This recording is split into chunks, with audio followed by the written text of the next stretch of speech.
Salve galera, passando aqui rápido para deixar um recadinho a respeito da nossa loja. É uma loja de capa de celulares personalizadas, as melhores capas de celulares do universo gangster estão aqui e você que gosta desse tipo de conteúdo já dá um pulo no site para conhecer todas as nossas diversas capas que temos. A gente atende diversos modelos de celulares e também temos um preço único de R$ 39,90, então não perca tempo e já garanta a sua capa personalizada. Enviamos para todo o Brasil, então já garanta a sua. Salve família! Sejam bem-vindos a uma viagem intrigante pelos meandros do legado obscuro deixado por um dos personagens mais complexos e controversos da história contemporânea, Pablo.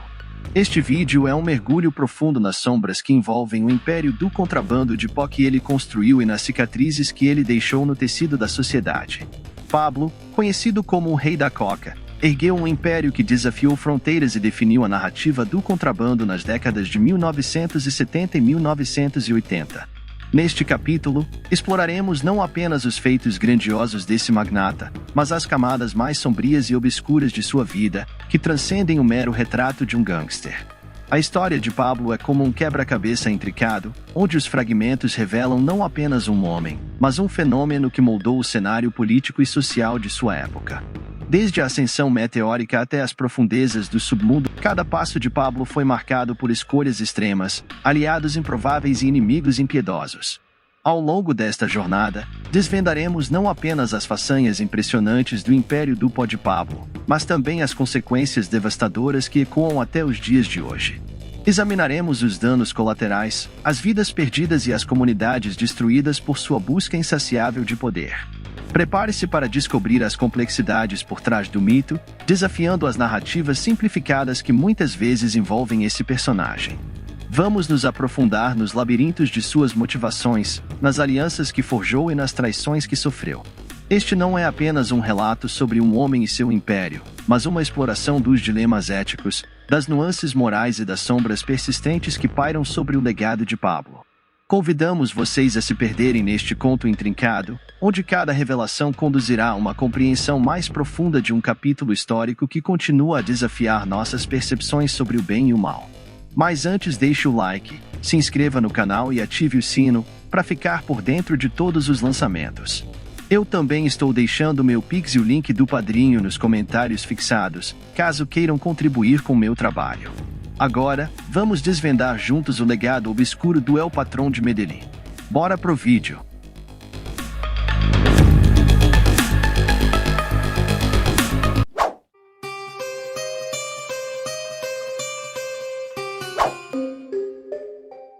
Em 2 de dezembro de 1993, um dia após ter celebrado seu 44º aniversário, Pablo se viu acuado tanto pelas forças de segurança quanto pelas ameaças que pairavam sobre sua família.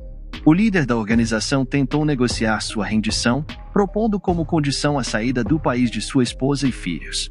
No entanto, desta vez, sua oferta não foi aceita pelo Poder Executivo, embora tenha conseguido evitar o bloco de buscas por mais 6 meses.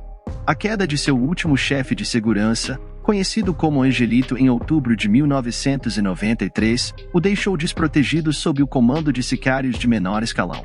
No final, a preocupação com a situação de sua esposa e filhos, abrigados no Residências Tequendama sob rigorosa vigilância policial, depois de tentar sem sucesso buscar asilo na Alemanha, se tornou um símbolo utilizado pelo governo para trazer Pablo à justiça. Neste momento, o capo sofria de problemas gástricos. Presumivelmente, ele havia anunciado a formação de um grupo chamado Antioquia Independente.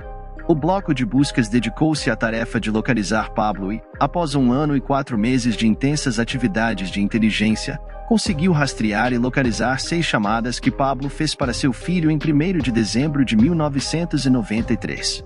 Anteriormente, unidades de inteligência de sinais latinos haviam descoberto o paradeiro do capo por meio de tecnologia francesa e britânica, adquirida pela Polícia Nacional em 1991, operada por oficiais e suboficiais de inteligência da Polícia Colombiana. O bloco de buscas foi criado em 1992 pelo governo de César Gaviria com o objetivo específico de capturar Pablo, o chefe da organização de Medellín, vivo ou não, após sua fuga da prisão de La Catedral. Originalmente, o grupo foi ativado em 1989 como o grupo de elite para enfrentar a organização, mas deixou de funcionar em 1991 após a entrega de Pablo. A fuga do capo em 1992 levou à sua reativação com a mesma estrutura do grupo de elite. O coronel Hugo Martínez foi designado como o comandante original do bloco de buscas. Os membros receberam treinamento das Forças Especiais do Exército dos Estados Unidos e foram selecionados por sua falta de suspeitas de corrupção, resistência a subornos e falta de vínculos com outras organizações. Durante sua missão, o bloco de buscas enfrentou desafios, como a presença de vários membros aliados aos PEPs perseguidos por Pablo. Uma interrogação sobre as quedas de subordinados de Pablo atribuídas aos PEPs dentro do bloco de buscas. As suspeitas levaram a Embaixada dos Estados Unidos em Bogotá a questionar seu apoio temporariamente. Porém, os mesmos estadunidenses também colaboravam com os PEPs. Apesar desses desafios, o bloco de buscas conseguiu rastrear Pablo até sua localização exata em 2 de dezembro de 1993, resultando em sua queda após uma troca de balas com membros dos PEPs e a polícia. Após o desmantelamento da organização de Medellín, o bloco de buscas em Medellín foi renomeado como Corpo Antinarcóticos do Vale do Aburrá.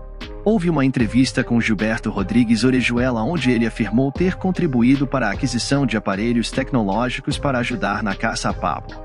Na tarde de 2 de dezembro de 1993, unidades do bloco de buscas e os PEPs cercaram a casa onde Pablo estava escondido, uma vez que foi localizado no bairro Los Olivos, uma área de classe média na cidade de Medellín. No momento em que seu esconderijo foi descoberto, ele estava sendo protegido apenas por um sicário chamado Álvaro de Jesus Agudelo, conhecido como Limão, que foi derrubado ao confrontar os PEPs que entraram na residência onde o capo estava escondido. Gilberto Rodrigues Orejuela foi um capo e gangster colombiano, reconhecido como o fundador da organização de Cali apelidado de um enxadrista. Segundo estimativas, a organização de Cali chegou a dominar 80% da coca exportada da Colômbia para os Estados Unidos. Gilberto Rodrigues Orejuela estabeleceu a organização junto com seu irmão Miguel e José Santa Cruz Londono, conhecido como Dom Chepe, e mais tarde se juntou à organização Elmer Herrera Buitrago, conhecido como Pacho Herrera. Após alguns anos, Pablo decide iniciar uma disputa contra o Estado colombiano com o objetivo de abolir a lei de extradição de prisioneiros colombianos para prisões estrangeiras. Para financiar essa disputa, ele solicita apoio financeiro a Gilberto Rodrigues e seus parceiros na organização de Cali. No entanto, os de Cali se opõem à iniciativa de Pablo, o que provoca uma ruptura na relação. Entre os dois grupos, o conflito entre as duas organizações começa com confrontos entre os funcionários de Pablo e de maneira aparentemente relacionados a assuntos pessoais. Esse conflito se intensifica quando Pacho Herrera ordena um golpe contra Pablo em janeiro de 1988, detonando um carro-bomba no prédio Mônaco, onde residia o líder da organização de Medellín. Após o ataque, Pablo busca novamente a colaboração de Gilberto Rodrigues, desta vez solicitando a entrega de Pacho. Gilberto se recusa, já que Pacho Herrera era um sócio importante na rede de contrabando estabelecida e um grande amigo dos três chefões. Diante da recusa, Pablo declara objetivo militar a Gilberto e seus sócios, rompendo relações com a organização de Cali. Em resposta à ameaça de Pablo, Pacho Herrera decide então atentar contra ele. Gilberto Rodrigues apoia essa decisão e contribui efetivamente para a causa. Ao contrário de Pablo, que usava bombas como instrumento de poder, os irmãos Rodrigues e seus sócios preferiam o suborno e a infiltração, embora a violência também fosse utilizada na defesa de seus negócios. A rivalidade entre as organizações rolou até a queda de Pablo em 1993, facilitada pela colaboração com as autoridades e pela formação do grupo conhecido como os PEPs. Ao se ver encurralado, Pablo tentou fugir pelos telhados das casas próximas, mas acabou encurralado. Ele tomou 3 balas. A primeira veio do rifle de um agente que cobria a saída dos fundos de uma casa onde Pablo estava. Ele foi atingido ao tentar retroceder sobre seus passos no telhado e foi atingido na parte posterior do ombro por uma bala que se alojou entre seus dentes. De acordo com o laudo dos legistas, provavelmente o capo teria caído sobre o telhado após esse impacto. O segundo disparo, localizado na coxa esquerda, o impediu de se levantar novamente. Finalmente, o terceiro disparo, o mais polêmico, atingiu a cabeça de Pablo a curta distância. Este evento foi posteriormente negado pelo bloco de buscas e entrou pela lateral direita do rosto perto da orelha e saiu pela esquerda. A bala causou sua queda de forma instantânea. Sobre sua queda, existem várias hipóteses, como a possibilidade de que ele tenha se dado de baixa, através de um disparo abaixo da orelha, uma versão respaldada pelo observador durante a exumação do cadáver. Essa narrativa coincide com o lema dos extraditáveis: preferimos um túmulo na Colômbia a uma prisão nos Estados Unidos, e é a versão sustentada por sua família e por muitos na Colômbia. Hugo Eliodoro Aguilar, que liderou o bloco de buscas que chegou à casa, enfiou a bala de misericórdia. Hugo Eliodoro Aguilar Naranjo, nascido em San Gil, Santander, em 4 de janeiro de 1952, é um ex-policial, empresário e político colombiano. Durante a era do contrabando na Colômbia, alcançou a patente de major e posteriormente atuou como deputado de 2001 a 2002 e governador de Santander de 2004 a 2007. Ele é pai de 2 governadores no mesmo departamento. Ele é reconhecido por liderar as operações que resultaram na eliminação de Pablo, o líder da organização de Medellín, em 1993. Em 2011, Aguilar foi destituído e impedido de exercer cargos públicos por 20 anos pela Procuradoria, que determinou seus vínculos com o grupo paramilitar de extrema-direita Autodefesas Unidas de Colômbia. Em 2013, ele foi condenado a 9 anos de prisão pelos mesmos fatos. Apesar disso, Aguilar sempre manteve sua inocência, alegando ter sido vítima de uma perseguição política por parte de alguns políticos liberais de Santander, como Horácio Serpa e Hugo Serrano. Ele teve uma extensa carreira na política e na polícia colombiana, ocupando diversos cargos e desempenhando múltiplas funções. Ao longo dos anos, começou como oficial na estação de polícia de Chapinero, em Bogotá, em 1977 e progrediu rapidamente em sua carreira. Entre seus papéis, destacam-se ser comandante da Companhia de Auxiliares Bacharéis do Departamento de Polícia Madalena, membro do Serviço de Inteligência Judicial e Investigação de Bogotá e oficial da Escola de Carabineiros Alejandro Gutierrez de Manizales. Durante sua carreira, Aguilar também foi comandante da polícia em vários municípios, participou de diversos cursos de treinamento militar e ascendeu a capitão em 1980. Nesse mês, assumiu como comandante de contraguerrilhas na zona de despejo, incluindo Florida, Pradera e Miranda em Vale. Ocupou posições-chave na Escola General Santander e se especializou em criminologia na Universidade Complutense de Madrid. Durante o governo de Belisário Betancur e as negociações de paz com a guerrilha M-19, Aguilar, com o grau de capitão, foi designado para os municípios de Florida, Pradera e Miranda, no Vale do Cauca. Nessa posição, conseguiu recuperar o controle da zona, neutralizando guerrilheiros e capturando 19 deles, incluindo o posteriormente desmobilizado e político Carlos Alonso Lúcio. Sua participação foi significativa nesse período de operações contra a guerrilha de Carlos Castano Gil, líder supremo das Autodefesas Unidas da Colômbia. Essas foram as declarações de um paramilitar chamado José Antônio Hernandes, conhecido como John Fred, que era membro de um esquadrão pertencente ao bloco de buscas. A queda de Pablo provocou diversas reações, enquanto sua família e seguidores lamentavam a perda. Milhares de pessoas, principalmente dos setores mais humildes de Medellín, compareceram ao seu enterro. A imprensa e o governo consideraram isso uma vitória na luta contra a Ouro Branco e o início do declínio do contrabando de tóxicos. No entanto, até a data atual, diferentes organizações, incluindo guerrilheiros, militares e grupos de delinquência organizada, disputam o negócio do contrabando. Após a eliminação das organizações de Cali e do norte do Vale, assumiram imediatamente o controle do contrabando até suas respectivas dissoluções, entre os mitos que cercam sua queda. Um sugere que Pablo não foi dado de baixa, mas teria contratado um sósia e estaria escondido desfrutando de sua fortuna. Uma das frases mais icônicas de Pablo é: preferimos uma tumba na Colômbia do que uma prisão nos Estados Unidos.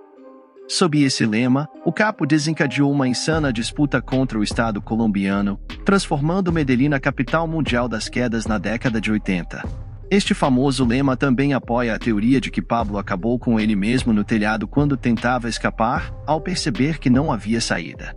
A hipótese conta com o respaldo dos familiares do capo, como seu sobrinho Nicolás Pablo, que mostrou o crânio perfurado durante uma exumação dos restos de seu tio. Maria Vitória Henao e seu filho mais velho, Juan Pablo, que escreveram livros sobre a vida do líder da família, também deixaram aberta a possibilidade de que sua queda tenha ocorrido dessa maneira.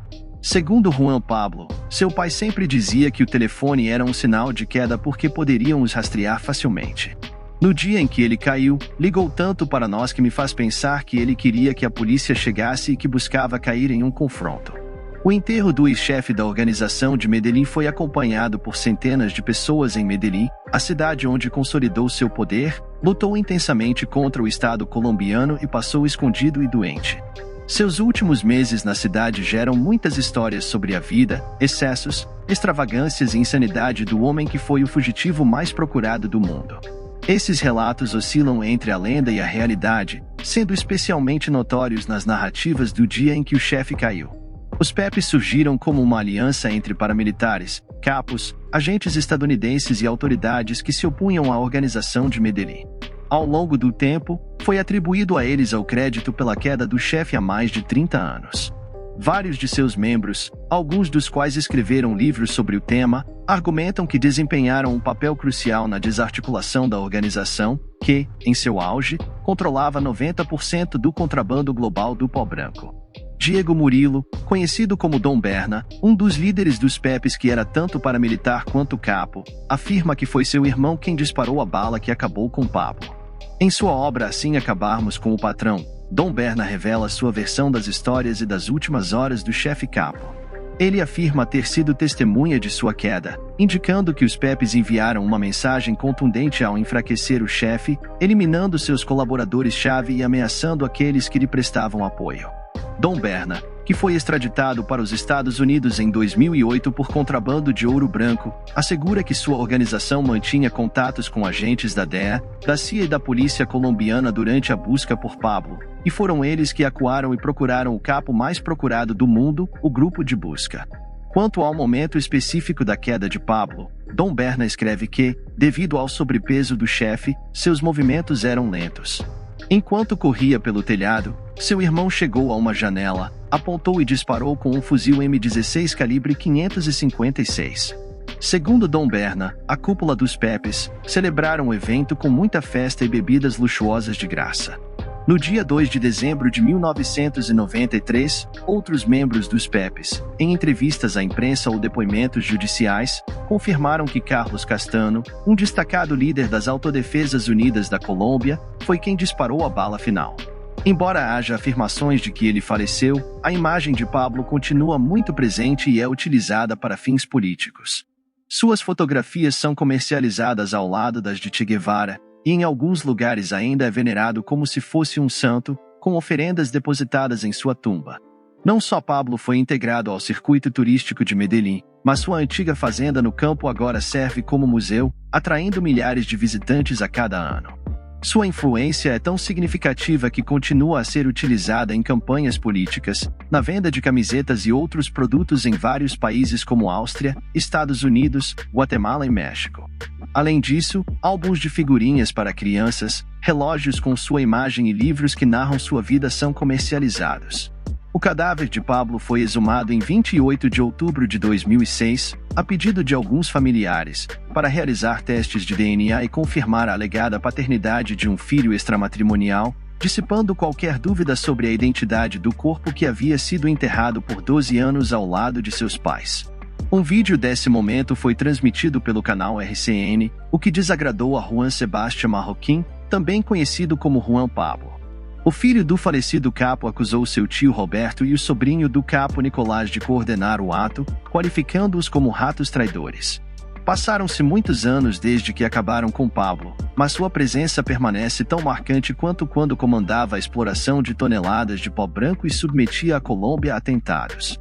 Séries de televisão, filmes e livros perpetuaram sua lenda, tornando inúteis os esforços do prefeito de Medellín para apagar suas pegadas.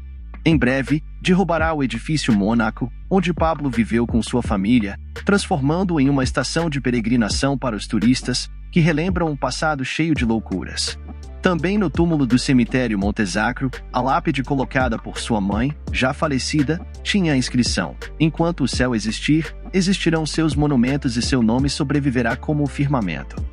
No 10º aniversário da queda do líder da organização de Medellín, Dona Herminda assegurou ao mundo que seu filho foi o homem mais humano que existiu sobre a terra.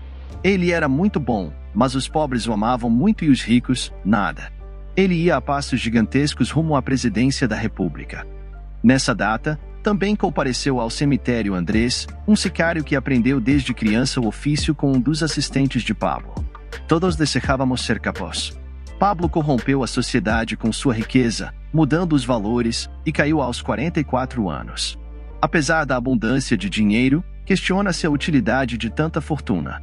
Seus tenentes e colaboradores próximos enfrentaram destinos sombrios. Alguns foram dados de baixa, outros passaram muitos anos na prisão.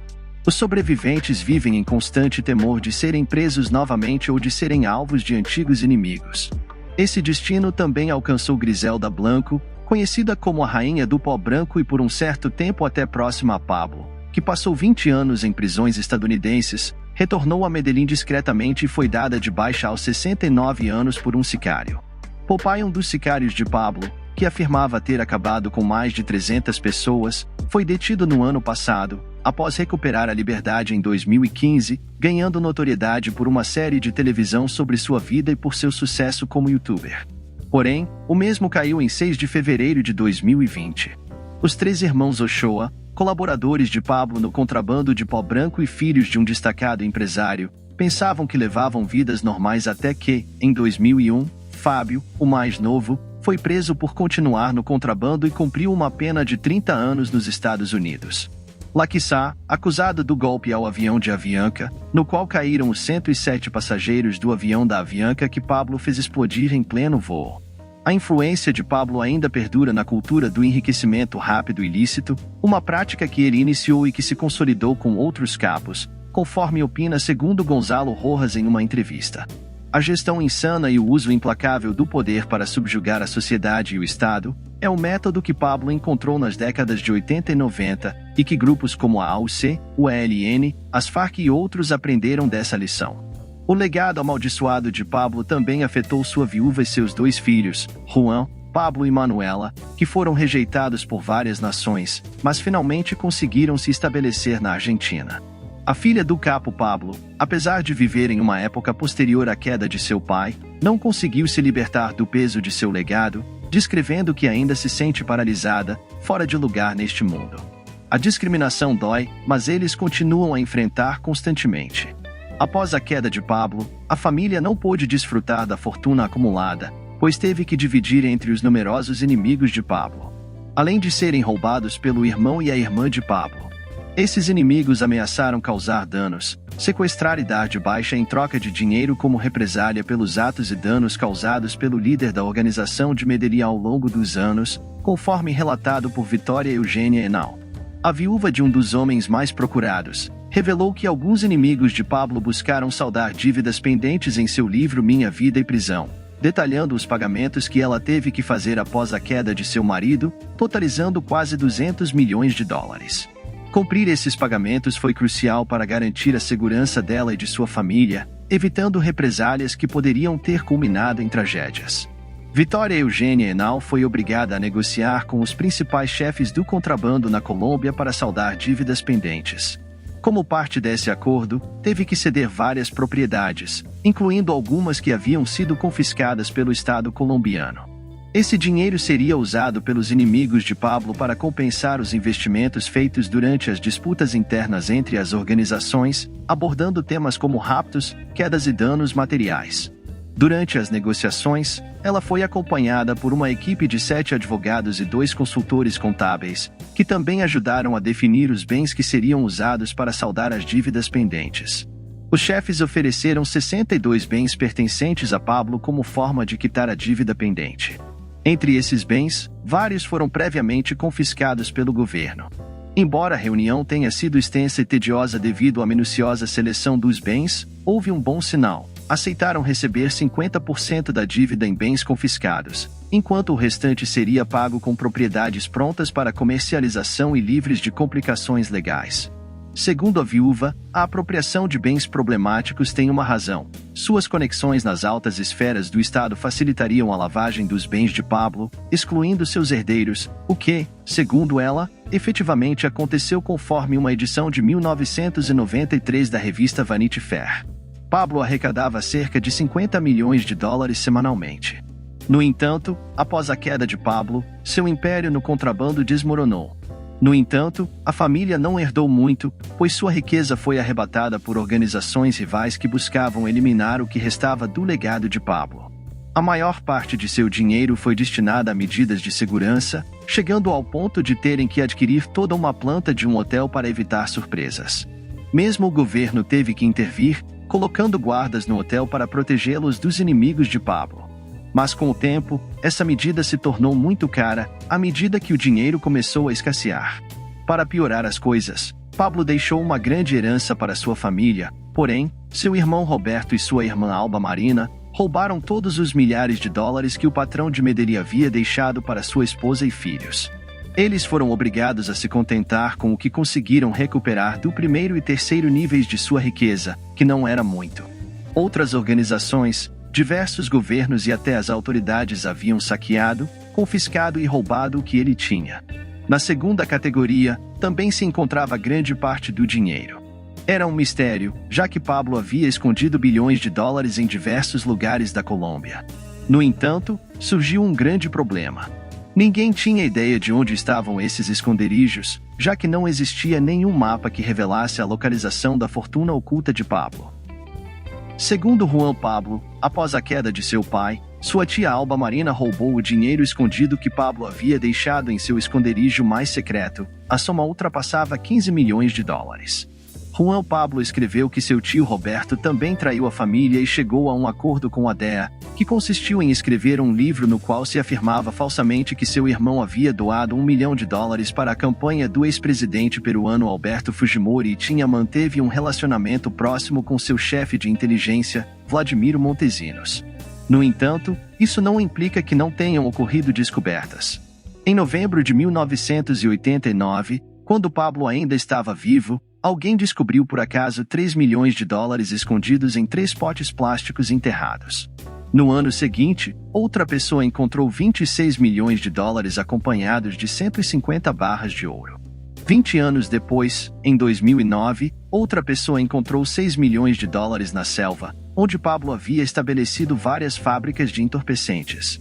No mesmo ano, foram descobertos novamente $10 milhões escondidos na fazenda Nápoles, que havia se transformado em uma espécie de museu. Posteriormente, existiu um relato de um agricultor de 65 anos descobriu $600 milhões enterrados em centenas de barris em um campo onde estava preparando o terreno para uma plantação de palma de oliva e entregou tudo à polícia. No entanto, o relato é falso. A descoberta mais recente teria acontecido quando o sobrinho do falecido líder, Nicolás, encontrou aproximadamente $18 milhões escondidos atrás das paredes da casa de seu tio Nicolás. Depois de viver na casa por 5 anos, Nicolás Pablo descobriu o dinheiro e já estava muito familiarizado com o historicamente controverso esconderijo de seu tio. Em um momento, quando seu tio ainda estava vivo, Nicolás foi sequestrado e torturado por 7 horas por indivíduos que buscavam informações sobre o paradeiro de Pablo. Quando os meios de comunicação colombianos perguntaram a Nicolás Pablo como ele sabia que o dinheiro de seu tio estava atrás das paredes de sua casa. Ele mencionou que foi uma visão que lhe revelou isso, embora possa soar vago. Nicolás explicou que seu tio havia usado a casa como esconderijo no passado e que não era a primeira vez que encontrava dinheiro. Em um desses lugares secretos, Nicolás descobriu uma máquina de escrever, uma caneta de ouro, telefones via satélite, uma câmera fotográfica e um pedaço de papel fino que ainda não havia sido revelado. Além disso, alguns dos bilhetes estavam deteriorados e não eram mais utilizáveis. Segundo Nicolás, estar em um estado 100 vezes pior do que algo que teria morrido. No entanto, seu pai Roberto acabou desmentindo os relatos do filho, relatando que o mesmo só estava usando o nome de Pablo para ganhar hype. Se você encontrasse algo na caixa forte, o revelaria? Ainda há bilhões de dólares escondidos nas propriedades de Pablo. O truque está simplesmente em descobrir onde estão, mas isso implica em certos riscos. Por exemplo, as mesmas pessoas que encontraram um cofre na antiga mansão de Pablo relataram que pouco depois o anúncio também foi feito na propriedade. Por fim, até Nicolás, que foi desmascarado por seu pai, declarou à imprensa que havia ter sofrido um rapto muitos anos antes por pessoas que queriam ver o fim de seu tio.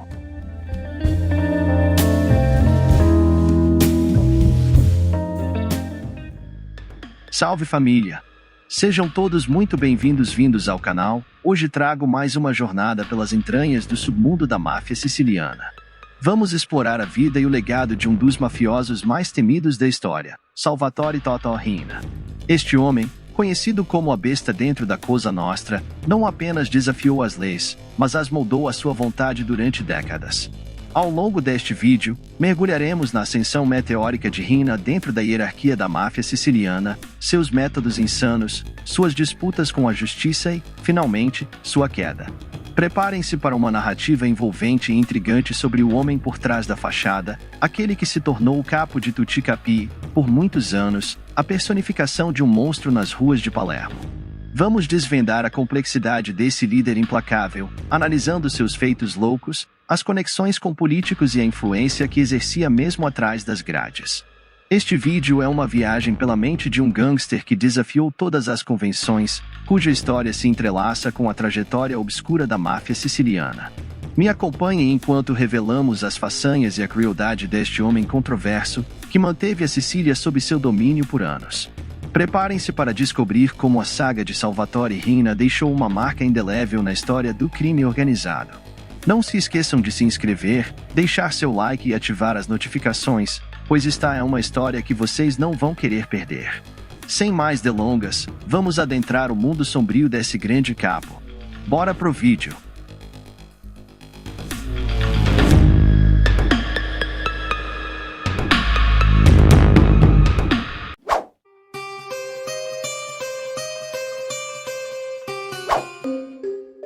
Salvatore Riina nasceu em 16 de novembro de 1930 e cresceu em Corleone, um pequeno vilarejo agrícola a menos de 1 hora de carro de Palermo, sendo o segundo de 6 filhos. Abandonou a escola aos 7 anos para ajudar a trabalhar em quase 3 hectares de terra. O drama assombrava sua família há 3 gerações. Um incidente marcante ocorreu quando, aos 13 anos, ele e sua família encontraram uma bomba não detonada. Enquanto caminhavam para casa, seu pai tentou desativá-la, mas a explosão resultante acabou com seu pai e um de seus irmãos, deixando Salvatore ileso. Riina compreendeu que não adiantava chorar. Desde jovem, seu destino pareceu selado no final da década de 1940, quando, em uma noite com amigos, teve um desentendimento com outro rapaz. A disputa foi resolvida atirando em sua perna ou deixando-la até sua queda. Esse incidente rendeu a Riina uma condenação de 12 anos de prisão. Embora tenha cumprido apenas 6 devido ao seu bom comportamento e tenha sido libertado em 1955, ao sair descobriu que tinha ganhado aceitação em um novo futuro com a máfia na emergente Itália pós-guerra. Seu timing foi perfeito, pois a Segunda Disputa Mundial havia terminado há menos de uma década, e os aliados estavam particularmente preocupados em colocar no poder pessoas que pudessem restaurar a ordem e não estivessem associadas ao fascismo ou ao comunismo. De fato, instalaram muitas figuras da máfia em posições de poder em vilarejos da Sicília. Não está claro se o fizeram intencionalmente ou se a máfia foi especialmente astuta em explorar um novo vácuo no país para retomar o poder. Riina logo se tornou conhecido como o Baixinho devido à sua estatura e se associou a Bernardo Provenzano, outro filho de camponeses que abandonou a escola. Trabalhando juntos nos campos, foram recrutados por Luciano Leggio, formando o que seria conhecido como a Santa Trindade de Corleone, com Leggio como figura dominante. Essa associação marcaria o início de uma vida dedicada ao submundo e a ascender nas fileiras da máfia siciliana. Leggio logo começou a construir sua própria organização de mafiosos leais, incluindo Riina e Provenzano, e em 1956 a organização do exílio entrou em disputa com Michele Navarra e seus seguidores. Navarra era o líder incontestável da família da máfia local de Corleone, e após alguns confrontos entre ambos os lados. Antes, Navarra havia tentado eliminar o Leggio. No entanto, em 2 de agosto de 1958, às 15h30, Navarra foi dado de baixa ao retornar a Corleone em um automóvel, acompanhado por seu jovem colega, o médico Giovanni Russo, que caiu no ataque junto com ele. Foram disparados 124 projéteis, 94 dos quais atingiram o corpo do padrinho Corleone. A loucura persistiu após a queda de Navarra. Os leais a ele buscaram a paz, resultando em um encontro entre Riina, Provenzano e 3 seguidores do recém-dado de baixa Navarra. No entanto, em vez de respostas, Riina, junto com Provenzano e outro mafioso, abriram fogo, derrubando os inimigos. As tensões em Corleone aumentaram, e a perspectiva de paz desapareceu. As execuções planejadas pela organização do exílio ocorreram à luz do dia, marcando uma mudança na estratégia. Demonstrando desprezo pela paz, a situação ficou mais tensa, consolidando o caminho de Salvatore Riina para a ascensão e a máfia sob a ordem do exílio de destruir seus inimigos. Riina se destacou como o sicário mais confiável da organização, não hesitando em eliminar rivais nas ruas ou em locais onde procurassem refúgio. A ira de Leggio também se voltava contra locais sem conexão com a máfia. Por exemplo, quando Riina baleou pelas costas um comerciante de frutas, o coração e a boca, a última bala serviu como advertência para quem testemunhasse os delitos, pedindo silêncio. Junto com Salvatore Riina e Bernardo Provenzano, Leggio começou a aumentar o poder dos Corleonesi. Inicialmente subestimados na década de 1950, os Corleonesi eram referidos pejorativamente pelos chefes palermitanos como os camponeses. No início dos anos 1960, Leggio, Riina e Provenzano, que haviam caçado e dado de baixa muitos seguidores de Navarra, foram forçados a se esconder devido à disputa liderada por Michele Cavataio contra os clãs remanescentes da região. Em 1969, Riina e Leggio foram julgados pelas quedas da década anterior, mas foram absolvidos devido a ameaças aos jurados e testemunhas. No entanto, voltaram a se esconder quando foram acusados da queda de Michele Cavataio, conhecido como a loucura de Viale Lazio, onde o chefe mafioso e 3 homens foram dados de baixa por um esquadrão mafioso liderado pela chamada Santa Trindade de Corleone. Ao final de 1969, os chefes da máfia em Palermo chegaram à conclusão de que Michele Cavataio era o responsável pela primeira disputa da máfia com a bomba em Chia. Consideraram que Cavataio era um elemento descontrolado e deveria ser eliminado em um esforço conjunto liderado por Provenzano e Riina. Enviaram Provenzano e outros sicários como parte da equipe para eliminar Cavataio em 10 de dezembro de 1969. Provenzano e outros 5 mafiosos dirigiram-se em 2 carros para os escritórios de uma empresa de construção no norte de Palermo, que Cavataio usava como sua sede. 5 dos 6 sicários vestiam uniformes de polícia e desencadearam uma chuva de balas, acabando com Cavataio e 2 de seus associados. No evento, um sicário de Cavataio conseguiu disparar e acabar com um dos sicários, e Provenzano ficou ferido na mão durante a troca. Este foi o 3º confronto armado em que Provenzano escapou por pouco, ganhando o apelido de O Trator. Os Corleonesi aproveitaram sua nova notoriedade para ganhar a simpatia dos chefes de Palermo, encontrando um aliado no chefe Gaetano Badalamenti. Provenzano e Riina atuaram como obedientes ajudantes de Badalamenti, realizando quedas conforme suas ordens em 1970.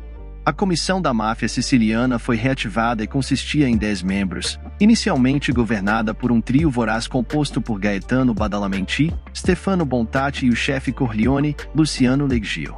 No entanto, o exílio ficou preocupado com as decisões tomadas sem consultá-lo, já que geralmente estava foragido ou envolvido em problemas judiciais. Salvatore Riina foi nomeado como seu representante na comissão. Apesar da aparente igualdade com os poderosos chefes de Palermo, os Corleonesi ainda precisavam consolidar sua participação no lucrativo negócio do contrabando de tóxicos que enriquecia a máfia. Uma nova relação conflituosa com os Corleonesi surgiu devido à recusa de Stefano Bontati e outros chefes palermitanos em compartilhar os lucros do contrabando. Os Corleonesi, inexperientes no contrabando de tóxicos e com pouco êxito, tiveram que buscar a ajuda de outros mafiosos para iniciar suas operações comerciais. Os de Corleone rapidamente se envolveram em outros negócios, deixando claro que não tinham intenções de seguir as regras da máfia. Incapazes de participar do contrabando de tóxicos, optaram pelo rapto como uma forma mais rápida de obter grana. Essa nova tática irritou os outros chefes do triunvirato, já que se dirigia diretamente contra a classe que fornecia grande parte dos lucros provenientes de chantagens e subornos em contratos. Contudo, parece que a família Corleonesi já pouco se importava com isso. Assim como nos raptos, não notificaram ninguém quando realizaram seu primeiro ataque contra o Estado italiano. Em maio de 1971, Luciano Leggio participou da emboscada e queda do juiz Pietro Scalia e sua escolta. Enquanto Salvatore Riina se tornava a face mais visível dos Corleonesi em Palermo, gradualmente construíam uma base sólida na cidade, forjando novas relações com mafiosos em toda a ilha. Este aumento de influência não passou despercebido para Stefano Bontati, que menosprezava abertamente Riina, chamando-o de o camponês de Corleone. Isso só enfureceu ainda mais Riina, e Badalamenti, que havia sido o primeiro a dar as boas-vindas aos Corleonesi, escolheu apoiar Bontati e armou uma armadilha para Salvatore. Badalamenti organizou uma reunião com Riina no escritório de um contador em Palermo e depois alertou a polícia. No entanto, Salvatore, prevendo problemas, se manteve afastado. A partir desse momento, os Corleonesi se tornaram extremamente cautelosos. Riina comparecia a uma reunião da tríade um dia e, no dia seguinte, Provenzano, até mesmo adiando reuniões no último momento. Posteriormente, alguns anos mais tarde, em 1974, Luciano Leggio foi preso e encarcerado pela queda de Michele Navarra 16 anos antes. Embora o exílio continuasse a ter influência entre as grades, Salvatore Riina tornou-se a nova liderança real dos Corleonesi. No entanto, a nova comissão ainda argumentava que os raptos estavam tornando a máfia impopular e que a pressão das investigações policiais prejudicava o clã em cujo território os raptos eram realizados. Riina raptou Luigi Corleone, um dos homens mais ricos da Sicília e sogro de Nino Salvo, um coletor de impostos do Estado e amigo de Badalamenti. Bontati, por sua vez, seria dado de baixa quando sua família se recusou a pagar o resgate, e embora Badalamenti e Bontati suspeitassem do envolvimento dos Corleonesi, não podiam provar. Durante a década de 1970, a Sicília se tornou um ponto crucial no comércio internacional de heroína, especialmente no refinamento e exportação do tóxico. Os lucros obtidos com a heroína eram enormes, superando as atividades tradicionais como extorsão e jogos de azar. Salvatore Riina queria assumir o controle do mercado e planejou uma disputa contra as famílias mafiosas rivais. No final da década de 1970, Riina orquestrou quedas de diversas autoridades públicas, como juízes, promotores e membros dos carabineiros. Essas quedas serviram não apenas para intimidar o Estado, mas também para incriminar os rivais dos Corleonesi, os chefes de várias famílias mafiosas. Eles eram frequentemente vistos em suas comunidades ao lado de políticos e prefeitos, protegendo-se com subornos em vez de violência. Em contraste, Riina, Provenzano e outros Corleonesi eram fugitivos ocultos e raramente vistos por outros mafiosos. Portanto, quando acabavam com um policial ou um juiz, os membros mais visíveis da máfia eram alvo de investigações policiais, especialmente porque essas quedas eram deliberadamente realizadas nos territórios dos rivais dos Corleonesi. A participação de Riina no contrabando de heroína não foi direta, pois sendo de Corleone, não tinha conexões naturais com o contrabando de tóxicos original. Não tinha capitães de navios com acesso, não possuía laboratórios e não tinha uma rede de pessoas nos Estados Unidos para enviar, então o que fez foi assumir o controle das famílias que tinham essas conexões e substituir sua gente ou forçar as pessoas que tinham essas conexões a se juntarem ao seu bando.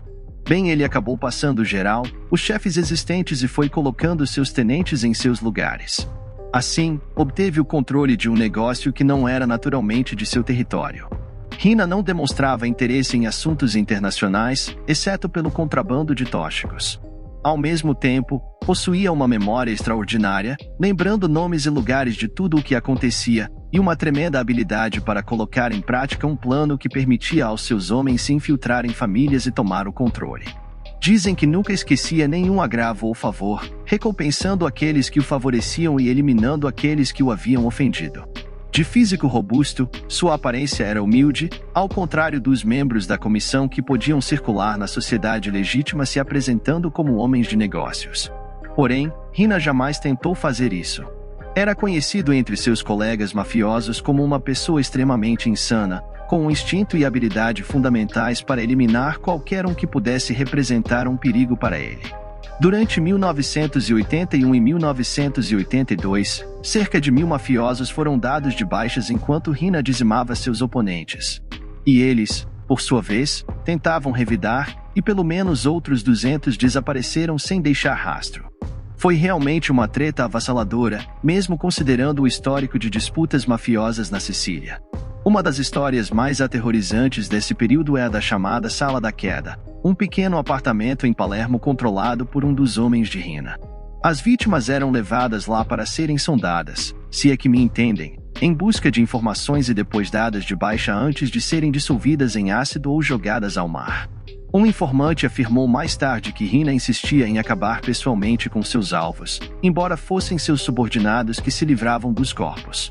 Rina também empregava a tradição em suas tretas, frequentemente convencendo seus rivais a se juntarem a ele e os dando de baixa quando já não eram úteis ou quando suas ambições aumentavam, algo que ele fez até mesmo com dois de seus sicários mais leais e impiedosos, Giuseppe Pino Greco e Filippo Marchesi, em janeiro de 1983.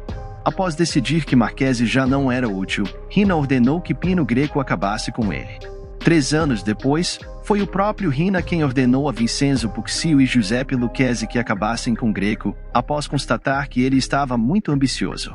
Já no final de 1983, já era Salvatore Rina quem controlava toda a máfia siciliana. O governo mafioso de Rina ia contra todas as tradições da máfia. Acabar com crianças e mulheres era apenas parte de sua estratégia, colocando as famílias umas contra as outras e corrompendo a lealdade dentro delas. Os primeiros passos do governo contra Salvatore Rina foram hesitantes, pois os perigos tanto políticos quanto físicos tornavam incerta a possibilidade de sucesso, em um clima de grande perigo e em uma história de represálias violentas. Um nativo de Palermo foi introduzido nas novas investigações da máfia, Giovanni Falcone. Ele liderou um novo tipo de investigação que logo capturou a atenção do povo italiano, dos membros da máfia e do próprio Rina. Inicialmente, Falcone era um investigador de falências que examinava falências fraudulentas, então ele utilizou essas mesmas técnicas de investigação financeira para atacar a máfia, rastreando o dinheiro e demonstrando que indivíduos sem emprego ou fonte de renda legítima não poderiam ter adquirido os milhões de dólares que passavam por suas contas e se refletiam em suas propriedades. Ele conseguiu rastrear movimentos de heroínas apreendidas, conectá-las a essas pessoas, mostrar transferências bancárias e provar que a máfia siciliana estava realmente no comando do contrabando. Nos Estados Unidos, ao mesmo tempo que Falcone estava seguindo a conexão da heroína pelo lado financeiro na Sicília, as autoridades estadunidenses estavam perseguindo os mesmos contrabandistas ao longo da cadeia de distribuição. Um grupo de trabalho italo-americano foi formado a partir da Sicília para trocar informações operacionais de casos e aprender melhor uns com os outros. Essas organizações de contrabando de tóxicos aparentemente conectadas evoluíram para um aparato em que os mais altos níveis de política dos Estados Unidos e da Itália coordenavam suas atividades e alguns estavam até trabalhando para a máfia. Isso resultou nos maxi-julgamentos na Itália, nos casos da conexão da máfia e alguns casos da comissão nos Estados Unidos. As táticas dos Corleonesi, embora tenham ajudado a se tornarem o clã mais poderoso da Sicília, se voltaram contra eles quando um condenado de alto escalão na máfia siciliana, Tommaso Buscetta, se tornou o primeiro mafioso siciliano a informar e cooperar com as autoridades. Buscetta pertencia a uma das famílias derrotadas na disputa da máfia. Tendo perdido vários familiares e muitos amigos nas mãos dos sicários de Rina, ele foi convencido de que se tornar informante era a única maneira de se salvar e buscar vingança. Buscetta forneceu uma grande quantidade de informações testemunhando no maxi-processo realizado entre 1986 e 1987, que condenou centenas de mafiosos. Buscetta foi o primeiro membro da máfia siciliana a testemunhar em um tribunal de justiça contra a máfia. Ele identificou mais de 400 membros da máfia, descreveu o organograma de toda a organização, identificou os membros da comissão e explicou como operavam. E como a estrutura fazia com que as pessoas que dirigiam a comissão fossem legalmente responsáveis pelo que os soldados faziam. Através de Buscetta, Falcone conseguiu estruturar uma ata de acusação responsabilizando todas as pessoas que haviam ordenado as quedas de centenas de membros da máfia política. Juízes e policiais nos últimos 10 anos, embora a ideia fosse criar uma organização democrática, Buscetta explicou que a autoridade realmente se impunha pelo homem que havia tomado o controle. Salvatore Riina, a besta.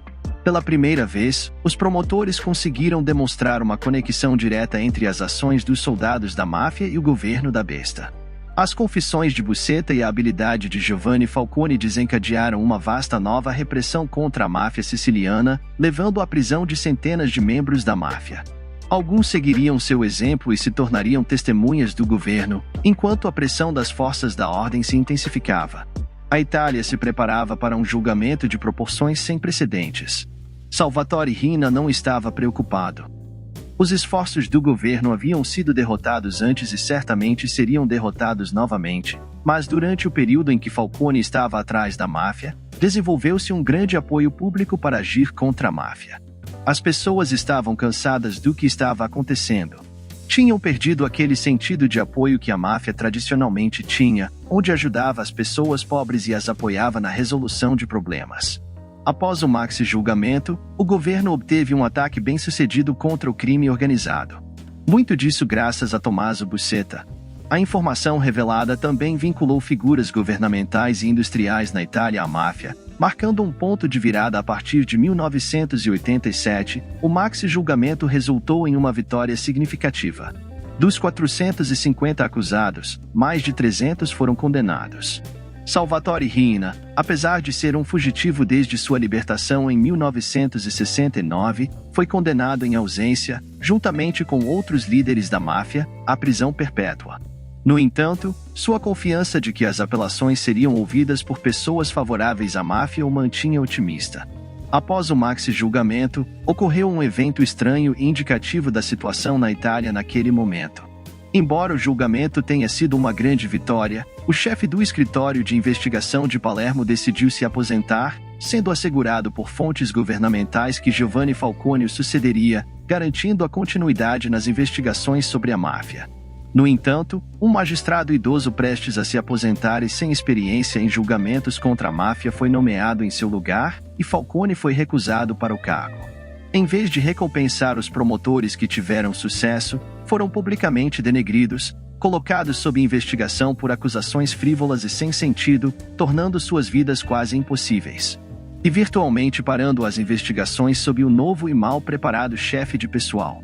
Falcone, frustrado, viu que seu trabalho aclamado durante o maxi julgamento agora era esquecido, e a lição dos anos 60 parecia ficar no passado. Quando soube que Falcone havia sido convidado a trabalhar em Roma com um novo ministro da Justiça, sua transferência de Palermo foi vista como prova de seu fracasso definitivo.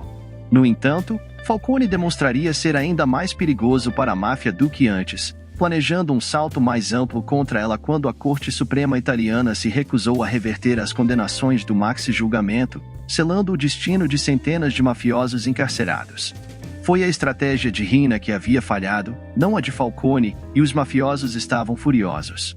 O novo período de violência de Riina começou com a queda de Salvatore Lima em março de 1992. O político mais poderoso da Sicília e próximo amigo da máfia no governo foi um aviso de Riina ao Partido Democrata Cristão, cuja política de coexistência pacífica com a máfia se tornava politicamente inviável.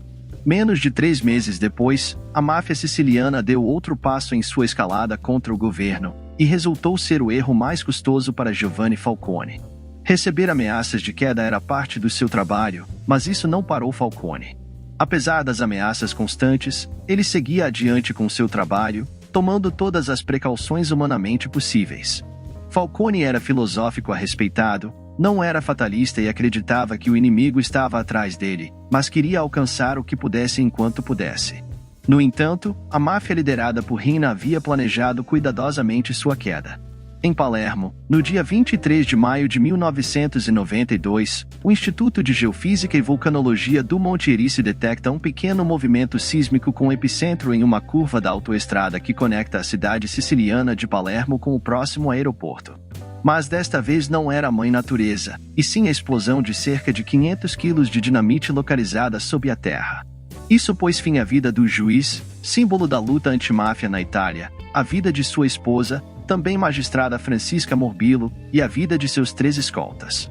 Giovanni Falcone deveria ser lembrado como um herói. Sua vida demonstrou que os esforços de uma pessoa podem fazer a diferença na vida dos outros.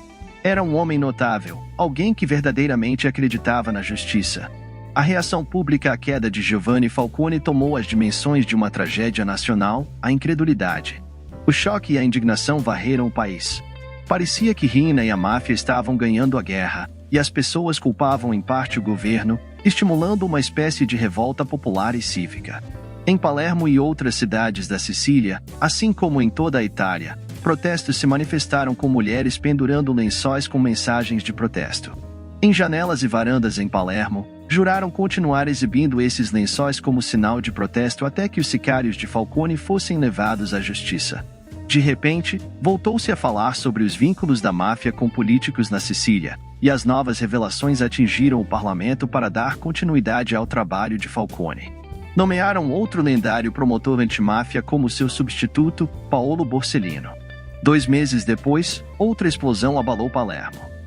Em 19 de julho de 1992, Paolo Borsellino dirigia-se com sua escolta à casa de sua mãe quando um carro estacionado em frente à residência, carregado com aproximadamente 110 quilos de dinamite, explodiu, causando a queda de Borsellino e de 5 membros de sua escolta. Uma Itália atordoada testemunhou outro funeral, e um sentimento de maior indignação se apoderou do país. Funcionários do governo que compareceram ao funeral dos guarda-costas de Borsellino foram agredidos por multidões furiosas. O serviço de escolta rebelou-se contra os fracos esforços do governo para protegê-los. O público exigiu a resposta mais forte contra a máfia. Imediatamente, 7.000 soldados do exército foram enviados à Sicília para mostrar que o governo e não a máfia estava no controle. Novas leis foram formadas, criando um programa de proteção de testemunhas na Itália, incentivando centenas de membros da máfia a se tornarem testemunhas do governo. Havia 2 categorias de pessoas que se voltaram contra Riina: membros da organização perdedora que conseguiram sobreviver cooperaram contra ele, e membros do grupo vencedor ou aqueles que foram cooptados porque faziam parte do contrabando de tóxicos. Mas o grupo mais interessante, aqueles que tinham as informações mais recentes, eram seus guarda-costas e motoristas.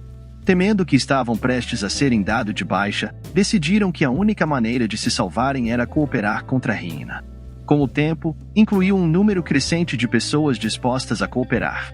Finalmente, em 15 de janeiro de 1993, sem muita pompa e sem resistência, a polícia prendeu Salvatore Riina enquanto dirigia pelas ruas de Palermo. No início, afirmou ser um trabalhador itinerante visitando a cidade, mas logo ficou claro que ele era a besta, Riina. A satisfação pública pela captura de Riina esfriou ao revelar que, durante seus 30 anos como fugitivo, Riina havia vivido em Palermo com atendimento médico por sua diabetes e registrando seus 4 filhos com seus nomes reais no hospital local. Ele até visitou Veneza em sua lua de mel sem ser identificado. Muitos, indignados e com raiva, afirmaram que as autoridades só prenderam Riina devido à pressão da opinião pública após as quedas de Falcone e Borsellino, vendo a facilidade com que Riina evitou a justiça por tanto tempo como um exemplo do que muitos não hesitaram em definir como apatia, para não chamar de cumplicidade, das autoridades sicilianas em relação à máfia. Apesar de já ter sido condenado a 2 prisões perpétuas, Riina foi julgado novamente por mais de 100 quedas, incluindo os que ordenou contra Falcone e Borsellino em 1998. Riina foi sentenciado com uma nova prisão perpétua pela queda de Salvatore Lima. Esse político também estava sob suspeita de ter ligações com a máfia e foi derrubado a tiros em 1992 após falhar em sua tentativa de impedir as prisões de mafiosos nos macro-julgamentos da metade dos anos 80. Riina permaneceu preso em uma prisão de segurança máxima em Milão, com contato limitado com o mundo exterior para evitar que pudesse continuar liderando sua organização atrás das grades, como outros fizeram no passado. No entanto, especula-se que, de alguma forma, a besta continuou dirigindo e influenciando a organização mesmo estando preso. Também apelidado de Capo de Tutti Capi pelo poder que exerceu durante seus 20 anos de glória, Salvatore Riina semeou o caos durante quase 2 décadas na Sicília e dentro da Cosa Nostra, da qual tomou o controle nos anos 70. Por fim, em 17 de novembro de 2017, com múltiplas condenações, a besta finalmente caiu de causas naturais após passar alguns dias em coma induzido por um câncer terminal. Tinha 87 anos de idade. Salve família! Sejam todos bem-vindos a mais um episódio fascinante aqui no nosso canal. Hoje, mergulharemos nas profundezas da história para desvendar os mistérios e complexidades que cercam a vida de uma figura notória, Ivan, o Terrível. Preparem-se para uma jornada única através do tempo, explorando os feitos grandiosos e os momentos sombrios desse monarca russo que deixou uma marca indelével na história. Ivan IV, conhecido como o Terrível, foi mais do que apenas um governante. Ele foi uma figura paradoxal, cujo reinado deixou um legado complexo e controverso.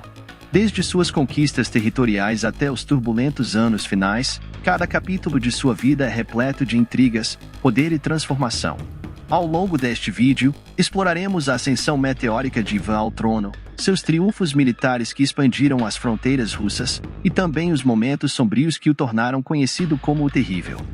Vamos desvendar as camadas por trás dessa personalidade enigmática, desde seu governo ativo até os anos finais marcados por decisões controversas e uma possível deterioração mental. Preparem-se para uma jornada histórica repleta de reviravoltas e revelações.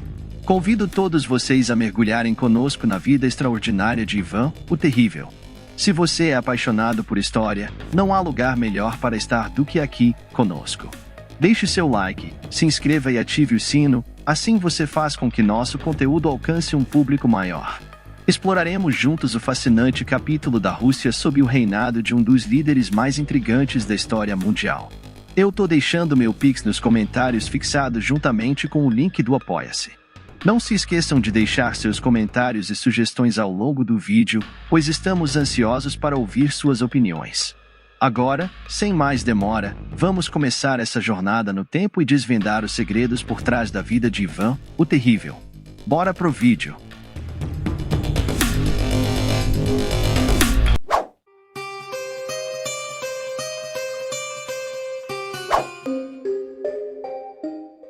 Viremos as páginas da história para Ivan, o Terrível. A lei viu Ivan IV da Rússia, nascido em 25 de agosto de 1530 na propriedade real de Kolomoisky, a alguns quilômetros fora de Moscou. Seu pai era Vassili, o terceiro, que havia sido o grão-príncipe do Principado de Moscou e soberano de toda a Rússia desde sua ascensão ao trono em 1505. A mãe de Ivan era Helena Glinskaya, uma jovem nobre de herança sérvia mista e outras origens eslavas. Ela se casou com Vassili como sua segunda esposa em 1526, depois de se divorciar de sua primeira esposa Salamonia, devido à falta de filhos no casamento. Helena não foi uma escolha totalmente popular como a nova grã-princesa, pois foi criada como católica romana em vez de ortodoxa oriental. No entanto, a nova união logo resultou em filhos para garantir a sucessão. Além de Ivan, outro menino chamado Yuri nasceu em 1532, embora fosse surdo e largamente evitado pela elite política, que o considerava inadequado para uma posição de autoridade devido à sua incapacidade de ouvir. Seu nascimento no outono de 1530 marca o início de uma avaliação da vida de Ivan, considerando as profundas mudanças que estavam ocorrendo no leste europeu nos finais do século XV e início do século XVI. No século XV, não havia um Estado russo propriamente dito. Na verdade, o termo Rus tinha uma herança medieval peculiar, derivado do antigo termo finlandês para sueco, Rosburi, que os árabes do califado muçulmano na Idade Média usavam para se referir aos vikings que viajavam pelos grandes rios do leste europeu, como o Volga e o Dnieper, a partir do século IX. Essas raízes estabeleceram várias cidades comerciais, ducados e repúblicas na região, tornando-se poderes regionais significativos na Rússia europeia e na Ucrânia entre os séculos IX e XIII, notavelmente Kiev e a Ucrânia, além das cidades-estado de Novgorod, Moscou e Pskov na Rússia europeia durante os séculos XII e XIII. Novembrogorod era a mais poderosa delas, mas sua força foi significativamente erodida no século XIV com a invasão mongol de Genghis Khan e seus sucessores, que conquistaram terras da China à Europa Oriental.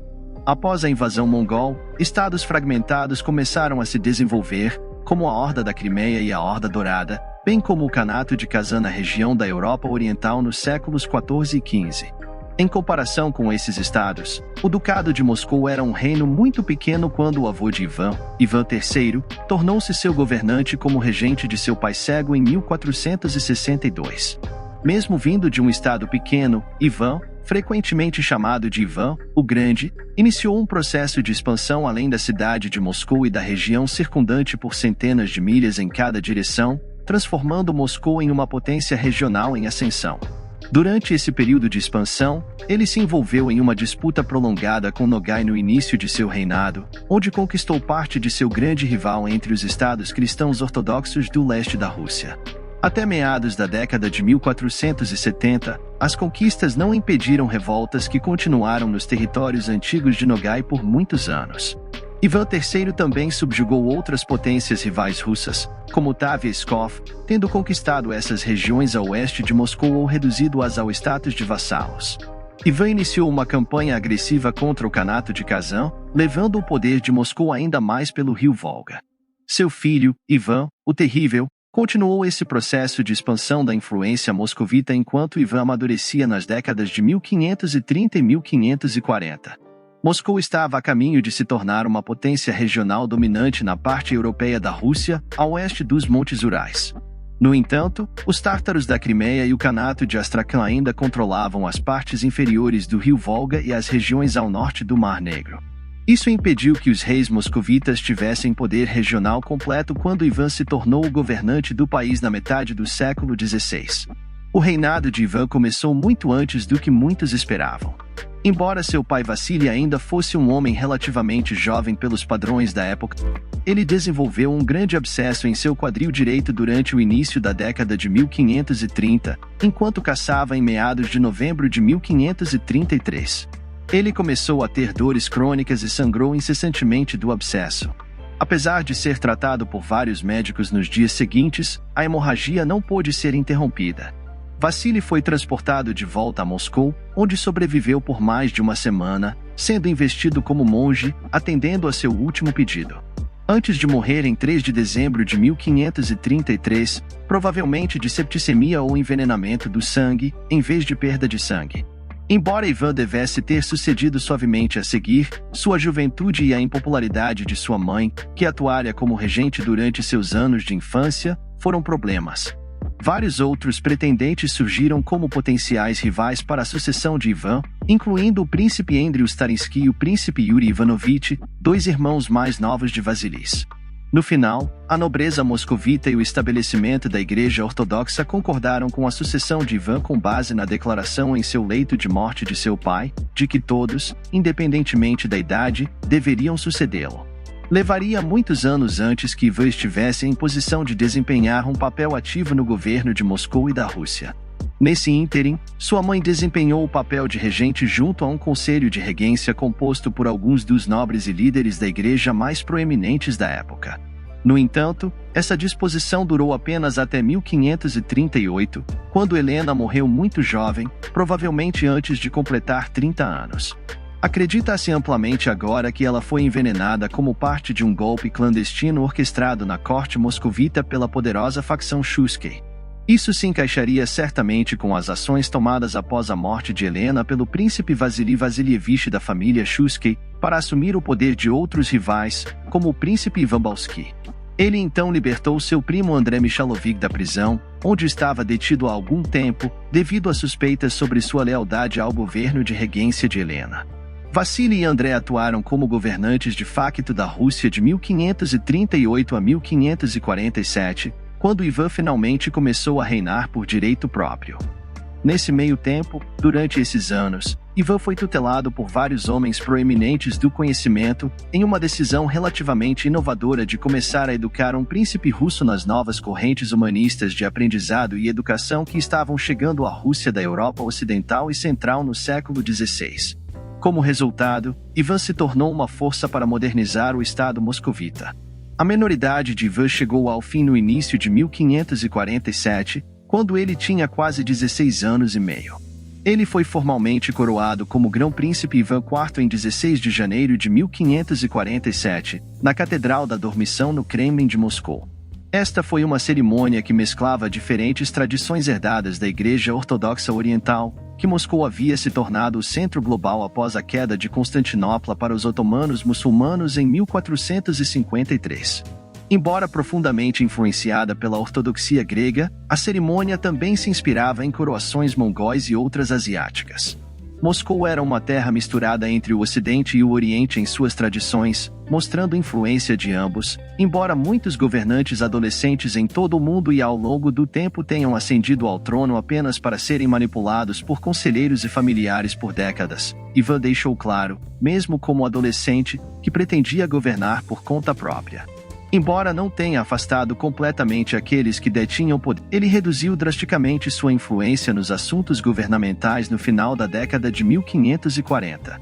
Assim, por exemplo, o poder dos Shuiskis foi reduzido, embora algumas das famílias princesas tenham permanecido figuras poderosas no exército moscovita por mais de uma década.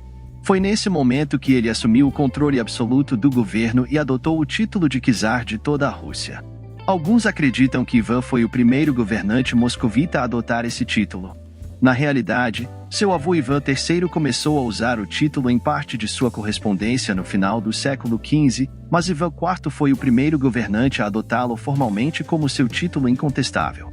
O título de czar é derivado da palavra eslava bazar, que tem raízes no título imperial romano de César. O surgimento de César Augusto no final do século I a.C. levou à prática de homenagear o general romano Júlio César, que tentou assumir o controle do governo romano. Ao assumir o título de czar em 1547, Ivan se baseou em uma longa história de imperialismo romano, embora a aplicação exata do título tenha mudado várias vezes ao longo dos séculos. Os governantes da Rússia continuariam a se referir a si mesmos como czares até que a Revolução Russa encerrasse o império em 1917. Ao mesmo tempo, sua corte começou a adotar os símbolos do poder imperial.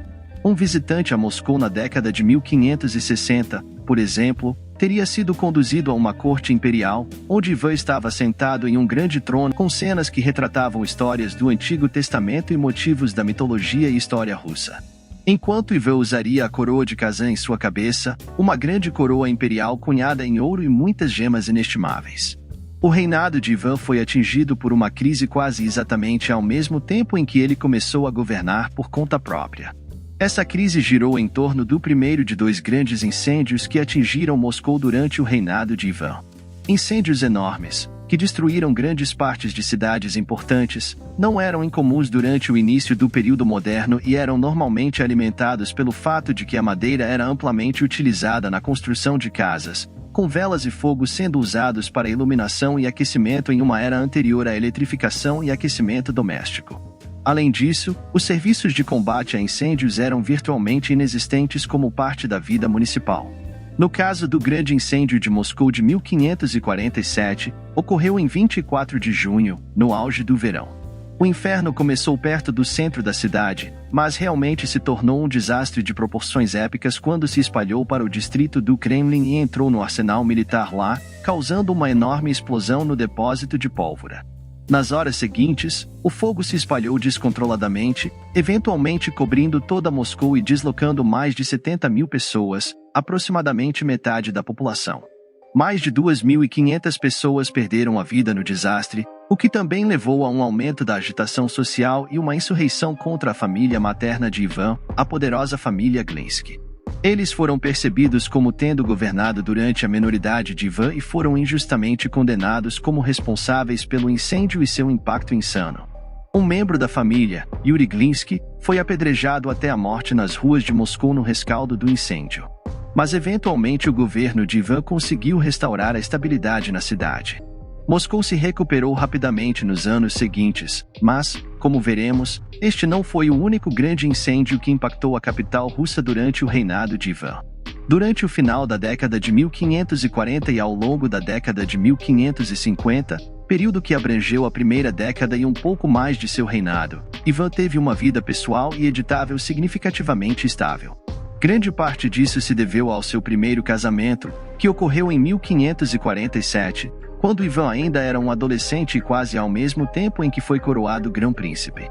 Nessa época, ele se casou com uma mulher chamada Anastasia Romanovna, filha de Yurevich Zakharin Yuriev, um nobre moscovita sênior que servia como no Kanishi em Moscou, um importante oficial da corte. Inicialmente, o casamento de Anastasia com Ivan foi político, mas eles tinham quase exatamente a mesma idade, com Anastasia talvez sendo apenas um ano mais velha, embora sua data de nascimento não seja concretamente conhecida, e o casamento foi feliz. Eles tiveram muitos filhos, 3 filhas e 3 filhos. Ana nasceu em 1548, pouco depois de se casarem, seguida por Maria em 1551, Dmitri no ano seguinte, Ivan em 1554, Eudóxia em 1556 e, finalmente, Teodor em 1557. No entanto, 4 dos 6 filhos morreram na infância e até o final da década de 1550, apenas Ivan e Teodor estavam vivos. Para agravar essa tragédia, Anastasia também morreu no outono de 1560. Ela tinha apenas cerca de 30 anos, e rumores surgiram depois de que ela poderia ter sido envenenada, embora não haja evidências concretas para apoiar essa suposição.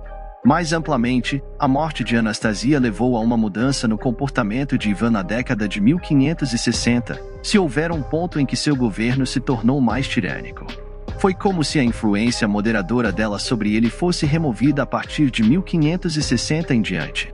Os primeiros anos do reinado de Ivan viram a implementação de significativas reformas internas, enquanto ele buscava modernizar o Estado russo. Grande parte disso foi alcançada por meio do Sudebnik de 1550. Este revisou e expandiu um código legal anterior promulgado para Moscou por Ivan, o terceiro, em 1497. No entanto, enquanto o Sudebnik anterior buscava garantir os direitos e privilégios da aristocracia na igreja, este novo código legal estava mais preocupado em fortalecer as instituições estatais emergentes, como o sistema judicial e o sistema parlamentar e governo local russo embrionário, os quais se desenvolveram ao longo do século anterior, à medida que Moscou conquistou e anexou regiões como Pskov, Novgorod e Tver. Sob as disposições do novo Sudebnik, as autoridades locais teriam uma palavra sobre quem poderia ser preso em uma ampla gama de assuntos. Ao permitir a produção deste documento logo após atingir a maioridade em 1547, Ivan indicava que pretendia ser um monarca reformador. Infelizmente, no entanto, ele só permaneceria comprometido com ideias como essa durante a primeira metade de seu reinado. Houve inúmeras outras reformas em várias esferas da vida russa, inauguradas por Ivan. Um bom exemplo são as reformas implementadas na Igreja Ortodoxa Russa por meio do Concílio das 100 Capítulos, ou a Luta do Sínodo, convocado em Moscou em 1551. Isso foi supervisionado por Ivan Macário, o metropolita da Igreja Ortodoxa Russa entre 1542 e 1563, tornando-o chefe efetivo da Igreja Russa por mais de 20 anos. Neste sínodo, vários aspectos do ritual religioso dentro da igreja que haviam surgido nas décadas anteriores foram debatidos e resolvidos. De muitas maneiras, isso foi uma série de incidentes dentro da Igreja Ortodoxa Russa que espelhavam algumas das questões ocorrendo nas tretas entre católicos e protestantes na Europa da Reforma desde o final da década de 1510. No sentido de que os líderes da Igreja Ortodoxa também estavam debatendo a adequação do uso extensivo de iconografia dentro das igrejas e se isso constituía idolatria, uma questão-chave na Reforma Protestante. Também havia questões relacionadas à reforma da conduta do clero russo e como as missas e outros rituais eram realizados. Assim, aqui na Rússia no início da década de 1550, Ivan liderava um movimento para reformar pacificamente a Igreja Ortodoxa Russa antes que isso levasse aos tipos de cismas que dilaceraram o oeste e o centro da Europa no século XVI, criando décadas de violentas disputas religiosas. Ivan também deixou sua marca no ambiente físico de Moscou no século XVI, ajudando a transformar a cidade de uma localidade provisória e atrasada no coração de um império moderno. Muitas das melhorias feitas por Ivan foram destruídas durante as disputas napoleônicas e durante a Segunda Disputa Mundial. No entanto, alguns dos edifícios construídos sobreviveram até os dias atuais. Uma das estruturas mais proeminentes que sobreviveram é a Catedral de São Basílio, uma igreja ortodoxa que foi construída na atual Praça Vermelha como um edifício comemorativo para celebrar a derrota de Ivan sobre o Kanato de Kazan, a sudeste de Moscou, no início de seu reinado.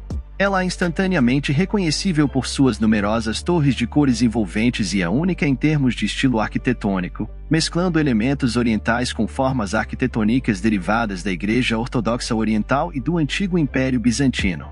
As 9 cúpulas correspondem a 9 igrejas e capelas diferentes e foram projetadas para parecerem fogos de artifício rugindo para o céu. Admitidamente, alguns elementos foram iniciados sob o avô e o pai de Ivan, mas ele avançou mais do que qualquer outro governante da Rússia nesse projeto, empregando equipes de arquitetos gregos e italianos, migrantes e outros para impor estilos renascentistas sobre ele. Poucos edifícios no leste europeu são tão icônicos da história e cultura da região, e Ivan foi amplamente responsável por isso durante esse período. Foi um projeto de design grandioso e uma indicação da riqueza e poder do povo russo. A década de 1550 foi notável pelo crescente envolvimento do Estado de Ivan na ampla matriz diplomática da Europa moderna inicial. Em 1530, quando Ivan nasceu, poucas pessoas na Europa Ocidental e Central tinham ouvido falar da Rússia como algo mais do que uma terra exótica a leste que quase ninguém visitava. Era atrasada, isolada e sem importância para os assuntos europeus. Isso era mais bem refletido pelo nível de comércio entre Moscou e países como Inglaterra, França ou Espanha, que era quase inexistente. Isso se devia a várias razões. Em primeiro lugar, a região que agora chamamos de Rússia tradicionalmente estava dividida em numerosos estados menores, como Nogaré, Sov e Moscou, mas talvez mais importante Moscou, mesmo depois de se tornar a potência dominante na região e, de fato, até o início do século XVIII, não tinha acesso a um grande porto marítimo no Báltico. Em vez disso, a região ao redor da Carélia, na atual cidade de São Petersburgo em direção aos estados bálticos, era controlada pelo Reino da Suécia, Reino da Dinamarca, Noruega e pela comunidade polonesa-lituana. Em vários momentos, não havia uma saída marítima importante pela qual Moscovita pudesse se envolver no comércio com os principais estados da Europa Ocidental ou Central. Como o comércio naqueles dias era esmagadoramente naval, os poucos portos disponíveis ficavam bloqueados pelo gelo na maior parte do ano, impedindo assim o comércio durante o ano todo. Além disso, o comércio terrestre com as grandes potências europeias era praticamente impossível, em parte devido à vasta distância e aos inúmeros estados menores controlando as rotas comerciais.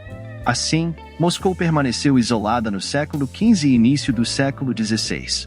Isso tudo mudou após uma iniciativa por parte de aventureiros coloniais ingleses no início da década de 1550.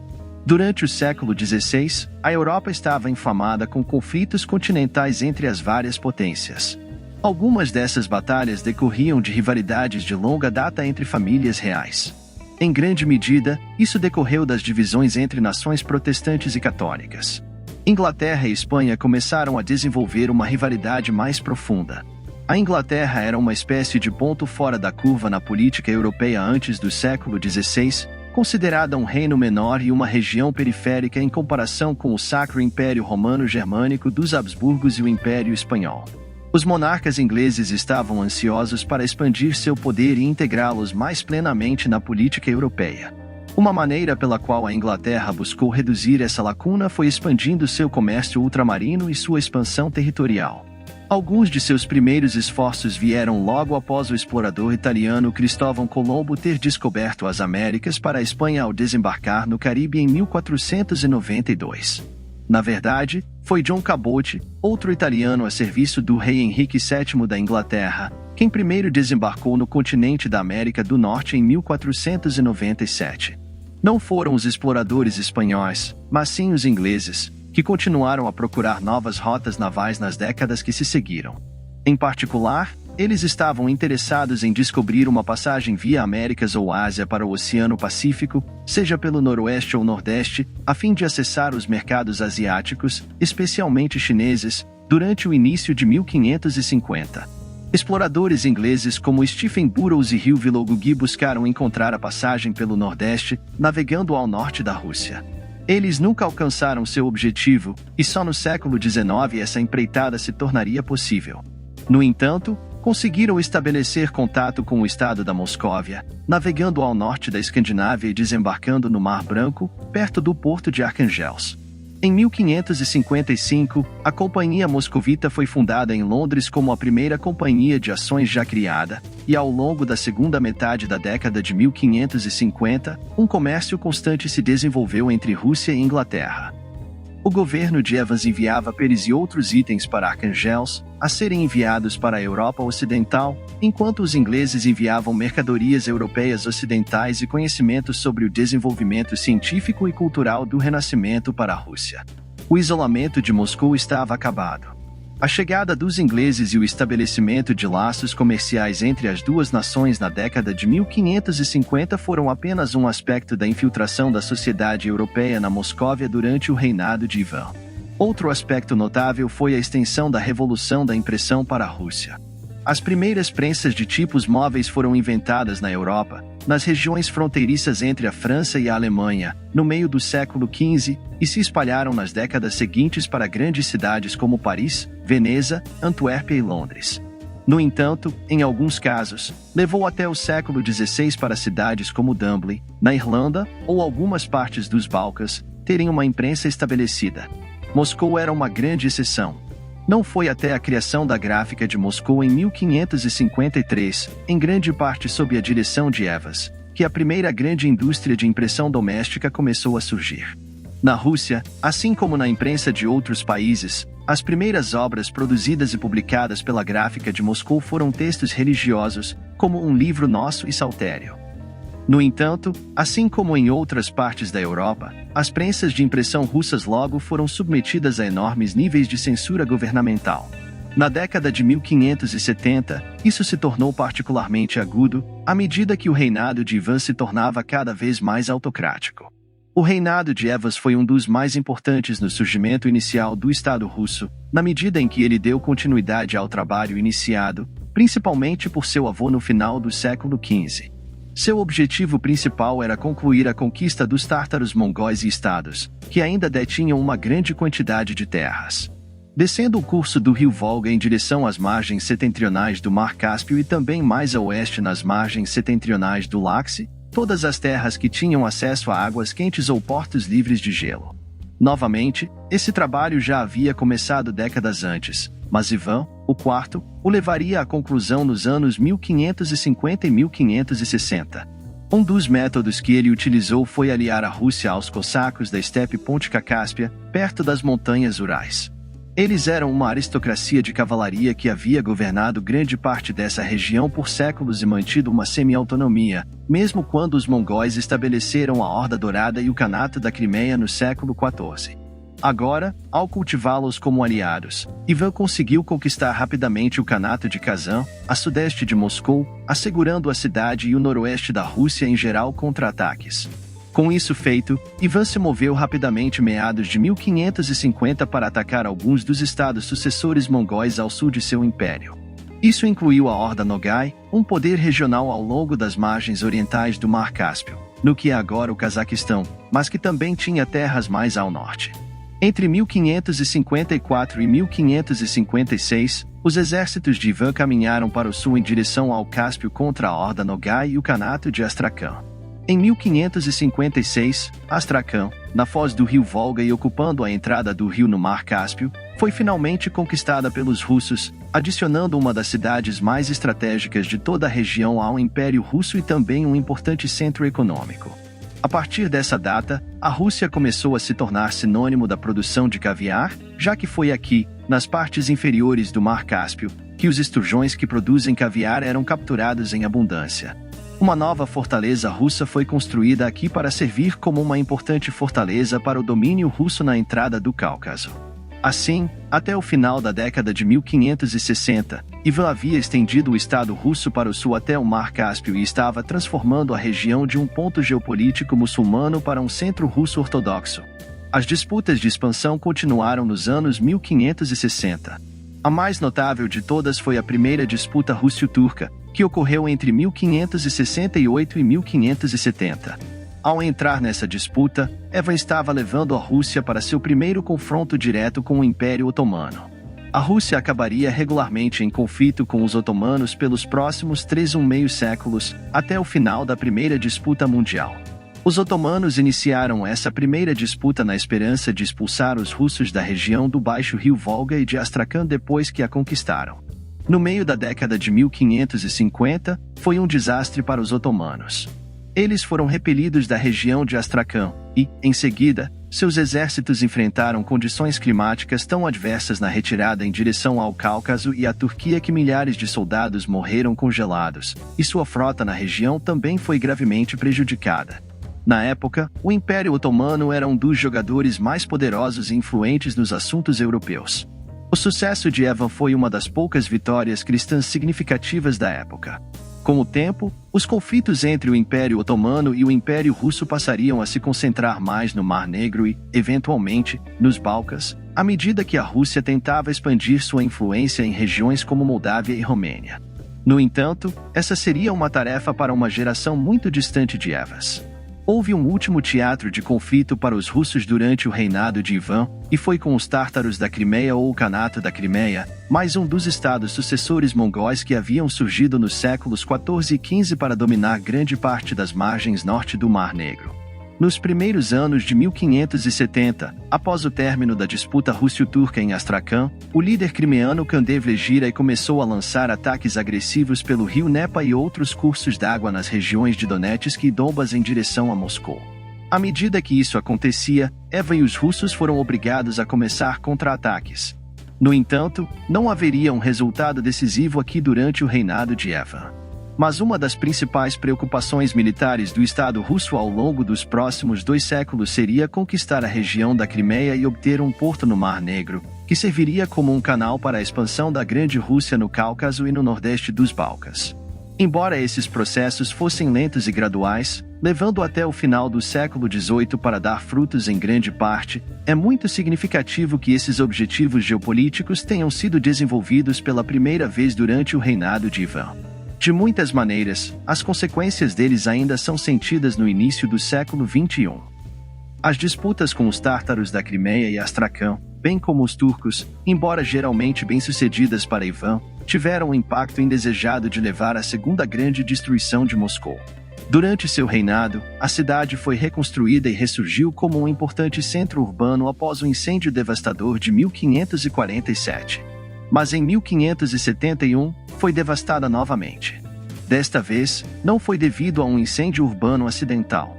Em vez disso, na primavera de 1571, um grande exército de mais de 40 mil turcos, tártaros e janízaros, sendo estes últimos uma força de elite de soldados escravos que lutavam sob os sultões otomanos na Era Moderna inicial, avançou pelo curso do rio Volga e atacou Moscou, ultrapassando as fortificações defensivas que os moscovitas haviam estabelecido ao longo do curso médio do rio e ao sul da cidade, décadas antes. Em 24 de maio de 1571, um exército liderado pelo general tártaro da Crimeia, Devlet Giray, atacou Moscou. O ataque à capital foi breve, mas resultou em um golpe devastador para a cidade. Incêndios foram iniciados nos subúrbios e rapidamente se espalharam, impulsionados por ventos desfavoráveis em direção ao centro da cidade. Enquanto turcos e tártaros se retiravam, o fogo causou danos enormes.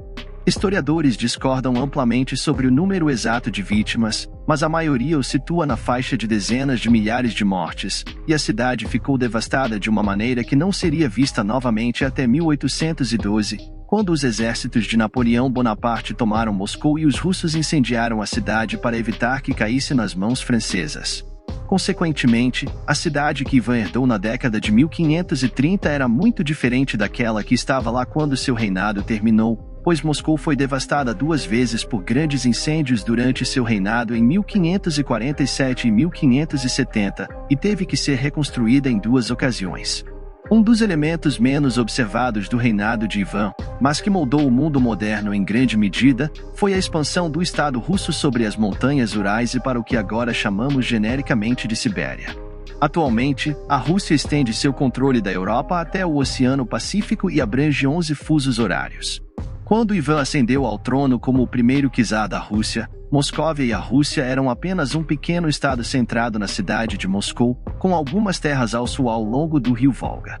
Certamente, já havia alguns exploradores intrépidos que começaram a viajar para leste em direção às montanhas Euro e à tundra congelada do norte da Rússia e Sibéria.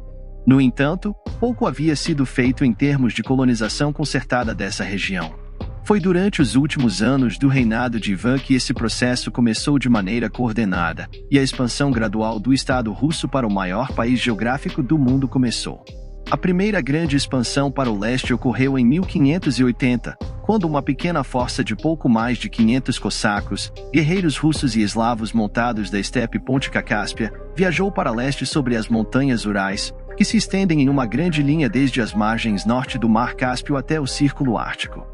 Esta expedição foi liderada por Yarmak Timofeyevich e tinha como objetivo conquistar o Karnato do Mar de Aves, que hoje fica ao norte do Cazaquistão.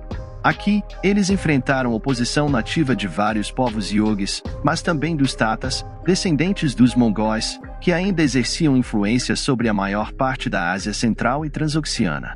Confrontos ocorreram entre as forças de Timofeyevich e as do Karnato de Kukun em 1581 e 1582, e eventualmente levaram ao estabelecimento do controle russo sobre essa região centrada no assentamento de Kazlik. Embora Timofeyevich tenha morrido em 1585, pouco depois de Ivan, o assentamento de Tobolsk foi fundado na região da Sibéria a leste dos Urais em 1587, e assim a expansão contínua para o leste foi empreendida a partir do reinado de Ivan. No meio do século XVII, os russos alcançariam Kamchatka no extremo oriente da Ásia e, eventualmente, até estenderiam seus esforços de colonização através do Estreito de Bering até o Alasca. O reinado de Ivan foi de imensa importância nesse processo. Grande parte do governo cada vez mais instável e do comportamento de Ivan nos anos 1560 e 1570 estava relacionada à sua vida pessoal e conjugal. Ele se casou várias vezes após a morte de sua primeira esposa, Anastasia, em 1560, e, longe de ser a influência genial que sua primeira esposa havia sido, muitas de suas esposas subsequentes acredita-se que tenham contribuído para o comportamento mais neurótico dele. A mais prejudicial nesse aspecto foi sua segunda esposa, Maria Temuka-Ofna, uma nobre do sul dos territórios de Moscou em direção ao Mar Cáspio, que pode ter sido pagã em sua juventude.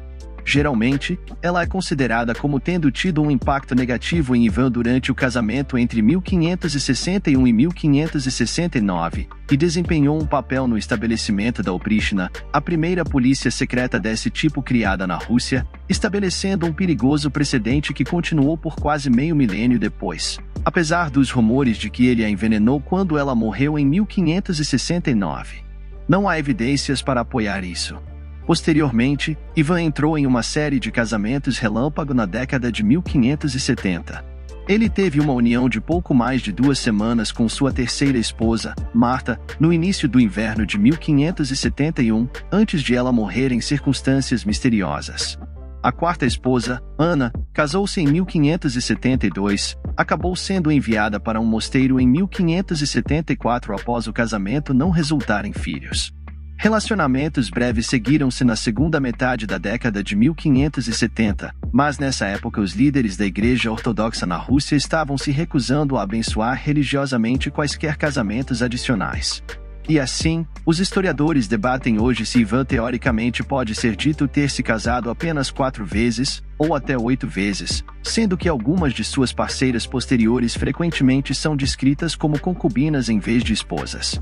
De qualquer forma, esses últimos casamentos não foram tão importantes quanto os 2 primeiros, mas destacam seu comportamento cada vez mais instável e errático nos anos 1570. No decorrer desses inúmeros casamentos e propostas de casamento, um dos desenvolvimentos mais intrigantes foi a proposta de Ivan se casar com a rainha Elizabeth I da Inglaterra. Elizabeth ficou famosamente solteira durante todo o seu longo reinado e ficou conhecida como a Rainha Virgem, um ponto ainda amplamente debatido por historiadores e culturistas populares. Certamente, ela teve numerosos pretendentes para sua mão em casamento, incluindo desde um lorde doméstico, Robert Dudley, primeiro conde de Leicester, até vários membros da família real francesa na década de 1570, à medida que a Inglaterra buscava uma aliança com a França contra a Espanha. Tem sido motivo de debate se Ivan propôs que se casaria com Elizabeth também no início da década de 1580, quando Elizabeth já estava além da idade de procriação e as negociações para seu casamento estavam começando a se encerrar. Não há documentos existentes nos arquivos britânicos ou russos hoje que indiquem claramente que Ivan queria se casar com a rainha inglesa. No entanto, pesquisas recentes argumentam que uma proposta informal, não registrada por escrito, mas transmitida pelos diplomatas mercantis que se movimentavam entre Rússia e Inglaterra no início da década de 1580, de fato aconteceu. Em qualquer caso, a proposta foi rejeitada. No entanto, é intrigante que esse governante autocrático, cuja vida conjugal era tão semelhante à do pai de Elizabeth, o rei Henrique VIII, tenha proposto tal união. Pelos padrões da época, políticos ingleses em Londres provavelmente teriam visto a oferta como vinda de um governante asiático semi-bárbaro, e deve ter sido recebida com algumas respostas peculiares na Inglaterra. Ivan era um homem de contrastes. Temos apenas uma representação física genuína dele, um retrato gravado na capa do primeiro apóstolo impresso de 1564. Mas o retrato é muito rudimentar e revela pouco sobre sua aparência. Outros retratos feitos nas décadas após sua morte, com base em descrições físicas fornecidas por aqueles que conheceram Ivan, sugerem que ele tinha uma estrutura óssea bastante asiática, com seu rosto parecendo quase mais mongol do que o de um russo moderno. Um desenvolvimento não inesperado dada a predominância dos tártaros da Crimeia e Kazan em grande parte da região no final do período medieval. Segundo esses retratos, ele tinha olhos grandes e largos e uma expressão energética, e ostentava uma barba substancial, seguindo a moda em grande parte da Europa moderna inicial e especialmente na Rússia. Análises científicas de seus restos em tempos recentes indicam que ele era um homem relativamente grande, mas atlético e medindo cerca de 1,83 metros em seu auge, tornando-o mais alto que o usual pelos padrões do século XVI. Ele era um homem culto, disso não há dúvida, dado que se sabe que ele escrevia poesia e hinos religiosos, além de atuar como um ávido patrocinador das artes na Rússia. No início de sua vida, ele era uma pessoa mais equilibrada e racional, embora certamente nunca fosse um pacifista ou alguém que recuasse da violência ou confronto. Tudo começou a mudar no decorrer dos anos 1560 e, em particular, na década de 1570. Ivan estava prestes a ganhar seu apelido de Ivan, o Terrível. Vários fatores influenciaram Ivan a se tornar um governante muito mais insano a partir de 1560. O mais profundo foi certamente a morte de sua primeira e muito amada esposa, Anastasia, e a preocupação persistente de que ela poderia ter sido envenenada.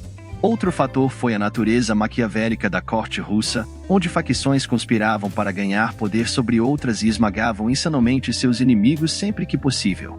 Tudo isso, combinado com a maneira tensa como ele foi criado como um governante fantoche a pedido de outros, deixou Ivan como uma pessoa danificada mesmo antes da morte de Anastasia. Mas quando ela partiu, ele enlouqueceu. Ele começou a ver conspirações e facções se desenvolvendo onde ocasionalmente existiam, mas nem sempre da maneira que ele imaginava.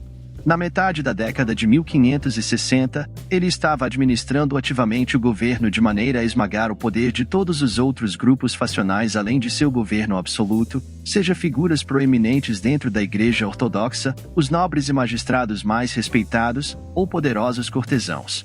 Em tudo isso, ele era altamente manipulador. Por exemplo, logo após a morte de Anastasia em 1560, ele se retirou para a cidade de Alexandro, a mais de 120 quilômetros de Moscou. De lá, ele escreveu aos ministros em Moscou que pretendia abdicar, mas isso não passava de uma artimanha para poder pleitear poderes mais abrangentes. Atacar qualquer um que ele suspeitasse de traição e tomar suas terras como propriedade da coroa. Nobres e cidadãos russos tinham direitos no início da Era Moderna, como em outras partes da Europa, consagrados por meio de documentos como a Magna Carta da Inglaterra. O que Ivan pretendia fazer com essas novas medidas era minar completamente esses direitos e estabelecer um novo sistema baseado em torno de um governante altamente autocrático. Suas ações impactaram profundamente o relacionamento entre os czares e o povo nas próximas gerações. Não há dúvida de que o elemento mais insano dessa campanha de terror estatal, liderada por Ivan nos anos 1560 e 1570, foi a criação da Oprishna. Isso foi concebido inicialmente como uma espécie de guarda pessoal para o czar e a família real, com base na crescente paranoia de Ivan sobre envenenamentos na corte real. Mas logo se expandiu para se tornar uma espécie de polícia secreta, com poderes judiciais também, o que lhe permitia operar como um tribunal. Entre 1565 e 1572, Ivan usou para perseguir extensivamente e atacar a aristocracia russa. Grande parte disso se deu na forma de impostos extorsivos para pagar por novas fortificações militares e as operações da Oprishna em si, que, em seu auge, envolvia quase 1000 pessoas, muitas delas plebeus, trazidos para atacar os privilégios e direitos da nobreza. Alguns foram julgados e até executados, enquanto outros foram presos. Os piores incidentes envolveram prisões em massa de milhares da nobreza menor e linhagens aristocráticas, alguns sendo forçados a marchar por longas distâncias na Rússia durante o inverno rigoroso, com pouco em termos de provisões ou roupas adequadas. Mesmo assim, esses eventos foram pálidos em comparação com o massacre de Novgorod, um episódio nas primeiras semanas de 1570, quando uma preocupação inicial com supostas traições entre os funcionários da igreja na cidade de Novgorod se transformou em pogroms que deixaram milhares mortos até meados de fevereiro. Naquela época, um clima de desespero, suspeita e medo havia tomado conta da Rússia, à medida que o reinado de terror de Ivan piorava cada vez mais.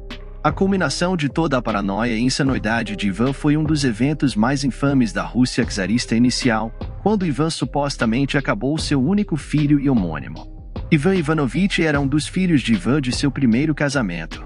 Ele nasceu de Anastasia em 1554 e era o herdeiro designado de seu pai como o filho sobrevivente mais velho, seu irmão mais velho, Dmitri, tendo morrido na infância no verão de 1553.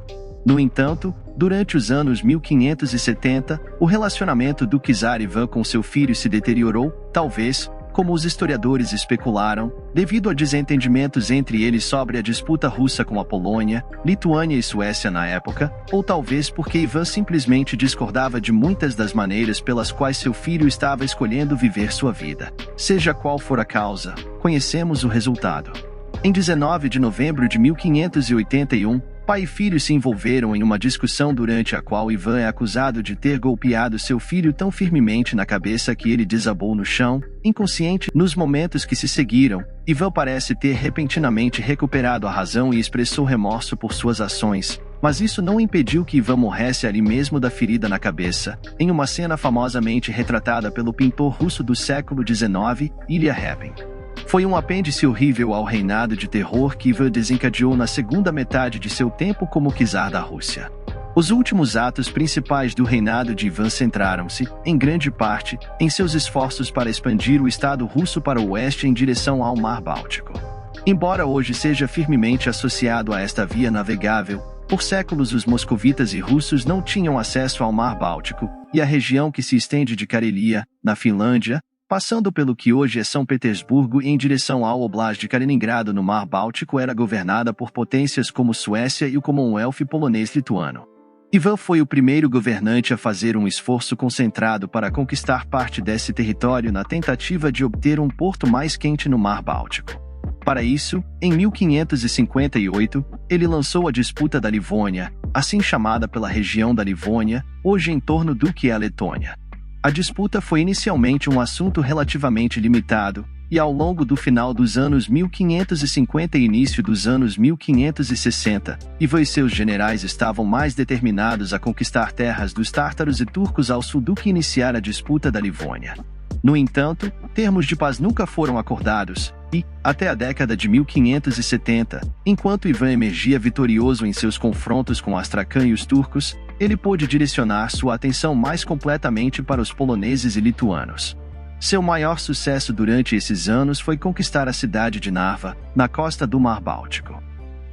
A cidade estava sob controle da Suécia, que havia entrado na disputa ao lado dos poloneses e lituanos, juntamente com dinamarqueses e noruegueses. Os inimigos de Ivan ao oeste tornaram-se muito mais fortes em 1569, quando a União de Lublin resultou na fusão formal do Grão-Ducado da Lituânia e do Reino da Polônia no Commonwealth polonês-lituano.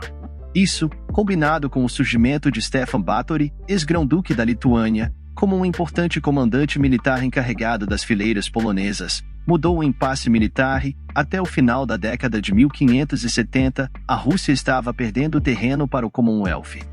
Em 1579, Polotsk foi ocupada por uma força polonesa-lituana, enquanto em 1581 Batory sitiou a cidade de Pskov, bem dentro do território russo. Por volta do mesmo tempo, os suecos retomaram Narva, o principal ganho que Ivan havia feito durante a disputa. Após esses eventos, as coisas começaram a se acalmar à medida que Ivan percebia que suas ambições de conquistar a Livônia e ganhar acesso ao Mar Báltico permaneceriam não realizadas. Embora fosse um expansionista determinado, Ivan não estava disposto a sacrificar seu reino por uma disputa fracassada, e termos de paz foram negociados. Com a Suécia surgindo como o principal vencedor no conflito, adquirindo controle sobre a maior parte da Livônia da Dinamarca, que havia sido forçada a renunciar ao controle de grande parte da região devido a problemas internos. A disputa livoniana foi o único elemento da política externa de Ivan que terminou com uma considerável falha em alcançar seus objetivos e expandir o Estado russo.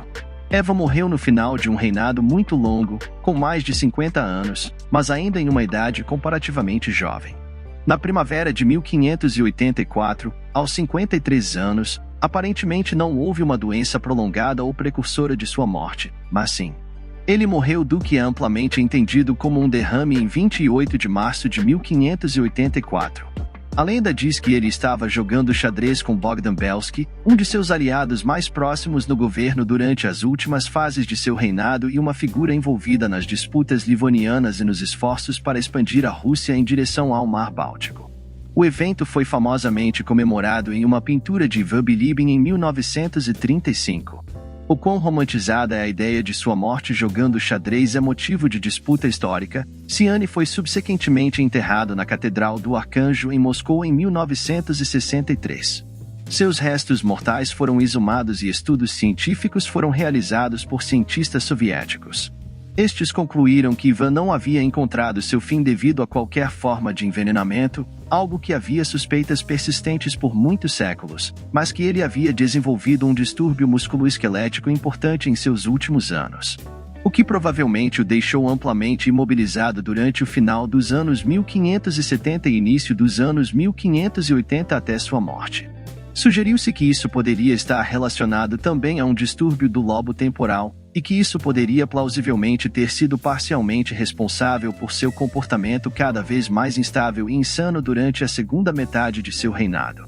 Essa condição do lobo temporal também pode explicar sua suposta morte por derrame, que poderia ter sido na verdade um ataque epilético de um tipo ao qual ele estava cada vez mais propenso em seus últimos anos. Como tal, o terrível pode ter se tornado tão terrível por causa de uma grande doença médica que estava simplesmente além do entendimento científico das pessoas na Europa do século XVI. A evidência permanece inconclusiva, deixando a questão indefinida e obscura. A morte de Ivan levou à quebra da estabilidade política russa, que seu reinado, apesar de todas as suas falhas, havia feito muito para fomentar e manter, pelo menos nos primeiros 15 anos ou mais de seu governo pessoal. As décadas após sua morte ficaram conhecidas como o Tempo de Dificuldades. Este período durou desde o início do reinado de seu filho e sucessor Teodório e em 1584 até 1613. Ele era um indivíduo introspectivo e tranquilo, com pouco interesse em governar da maneira ativa que seu pai havia feito. Ele delegou grande parte da gestão cotidiana dos assuntos governamentais a Boris Godunov, seu cunhado, por meio de seu casamento com Arena Gordon. O governo de regência de Godunov criou problemas por si só, à medida que a percepção surgia de que Teodoro era um czar marionete, mas as coisas ficaram ainda mais instáveis quando ele morreu em 1598 sem um herdeiro legítimo.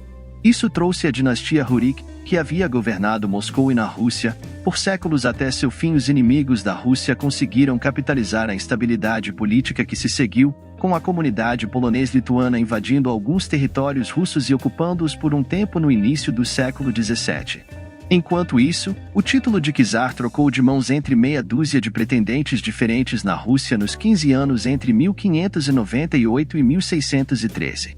Foi apenas quando um desses desafios, Mikhail Romanov, conseguiu se estabelecer como o czar de toda a Rússia, que o tempo de dificuldade chegou ao fim e a Rússia recomeçou sua ascensão como uma das grandes potências da Europa moderna, construindo sobre a visão imperial inicial de Ivan IV, que acreditava que Moscovo era capaz de muito mais do que tinha sido anteriormente se a família Diane imaginou um império, e os Romanov o realizaram.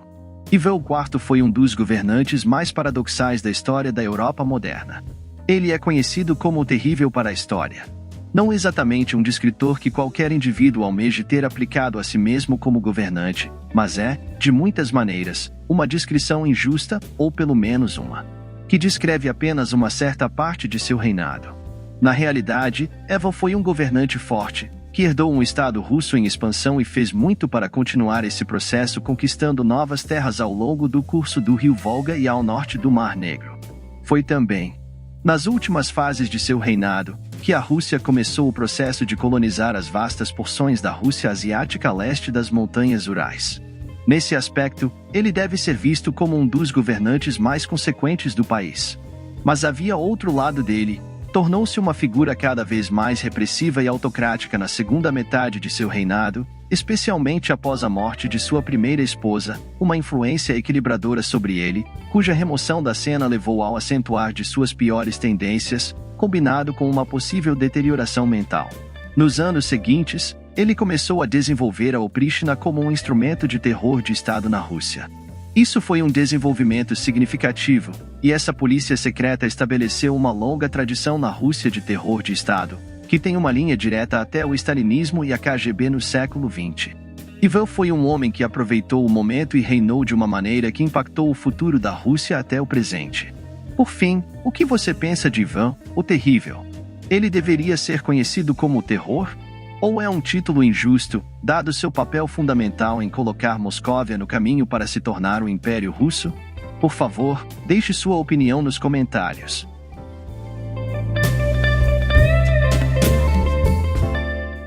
Salve família! E assim concluímos nossa incrível jornada pelo passado, explorando os altos e baixos da vida de Ivan, o Terrível. Espero que tenham apreciado tanto quanto eu essa fascinante viagem pelo tempo. Se você ficou intrigado com a história por trás desse monarca controverso, não se esqueça de deixar seu like, compartilhar com seus amigos apaixonados por história e, claro, inscrever-se no canal para não perder nossos futuros mergulhos no submundo do passado. Aproveito também para agradecer a todos vocês, nossa incrível comunidade, por todo o apoio e participação nos comentários. Suas contribuições enriquecem ainda mais a experiência de aprendizado e troca que buscamos criar aqui. Queremos ouvir o que vocês acharam. Deixem seus comentários abaixo. O que mais os surpreendeu na vida de Ivan, o Terrível? Ou qual figura histórica você gostaria de explorar em nossos próximos vídeos? Sua opinião é fundamental para moldar o conteúdo deste canal. Eu tô deixando meu Pix nos comentários fixado juntamente com o link do Apoia-se. Mais uma vez, obrigado por estar conosco nesta jornada. Mantenham-se curiosos, continuem explorando o passado. Não se esqueçam, a história deve ser contada, para não ser repetida. Até a próxima!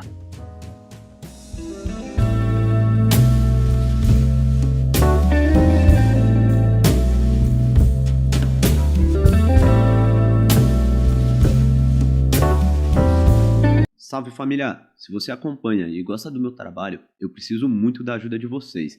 Dá um pulo lá no Apoia-se e se torne um de nossos investigadores daqui do canal. E para os apoiadores do canal, vão ter diversos brindes para vocês, meus amigos. Então, se você quer que esse conteúdo continue rolando, dá um pulo lá no Apoia-se e se torne um de nossos investigadores daqui do canal. Valeu, família!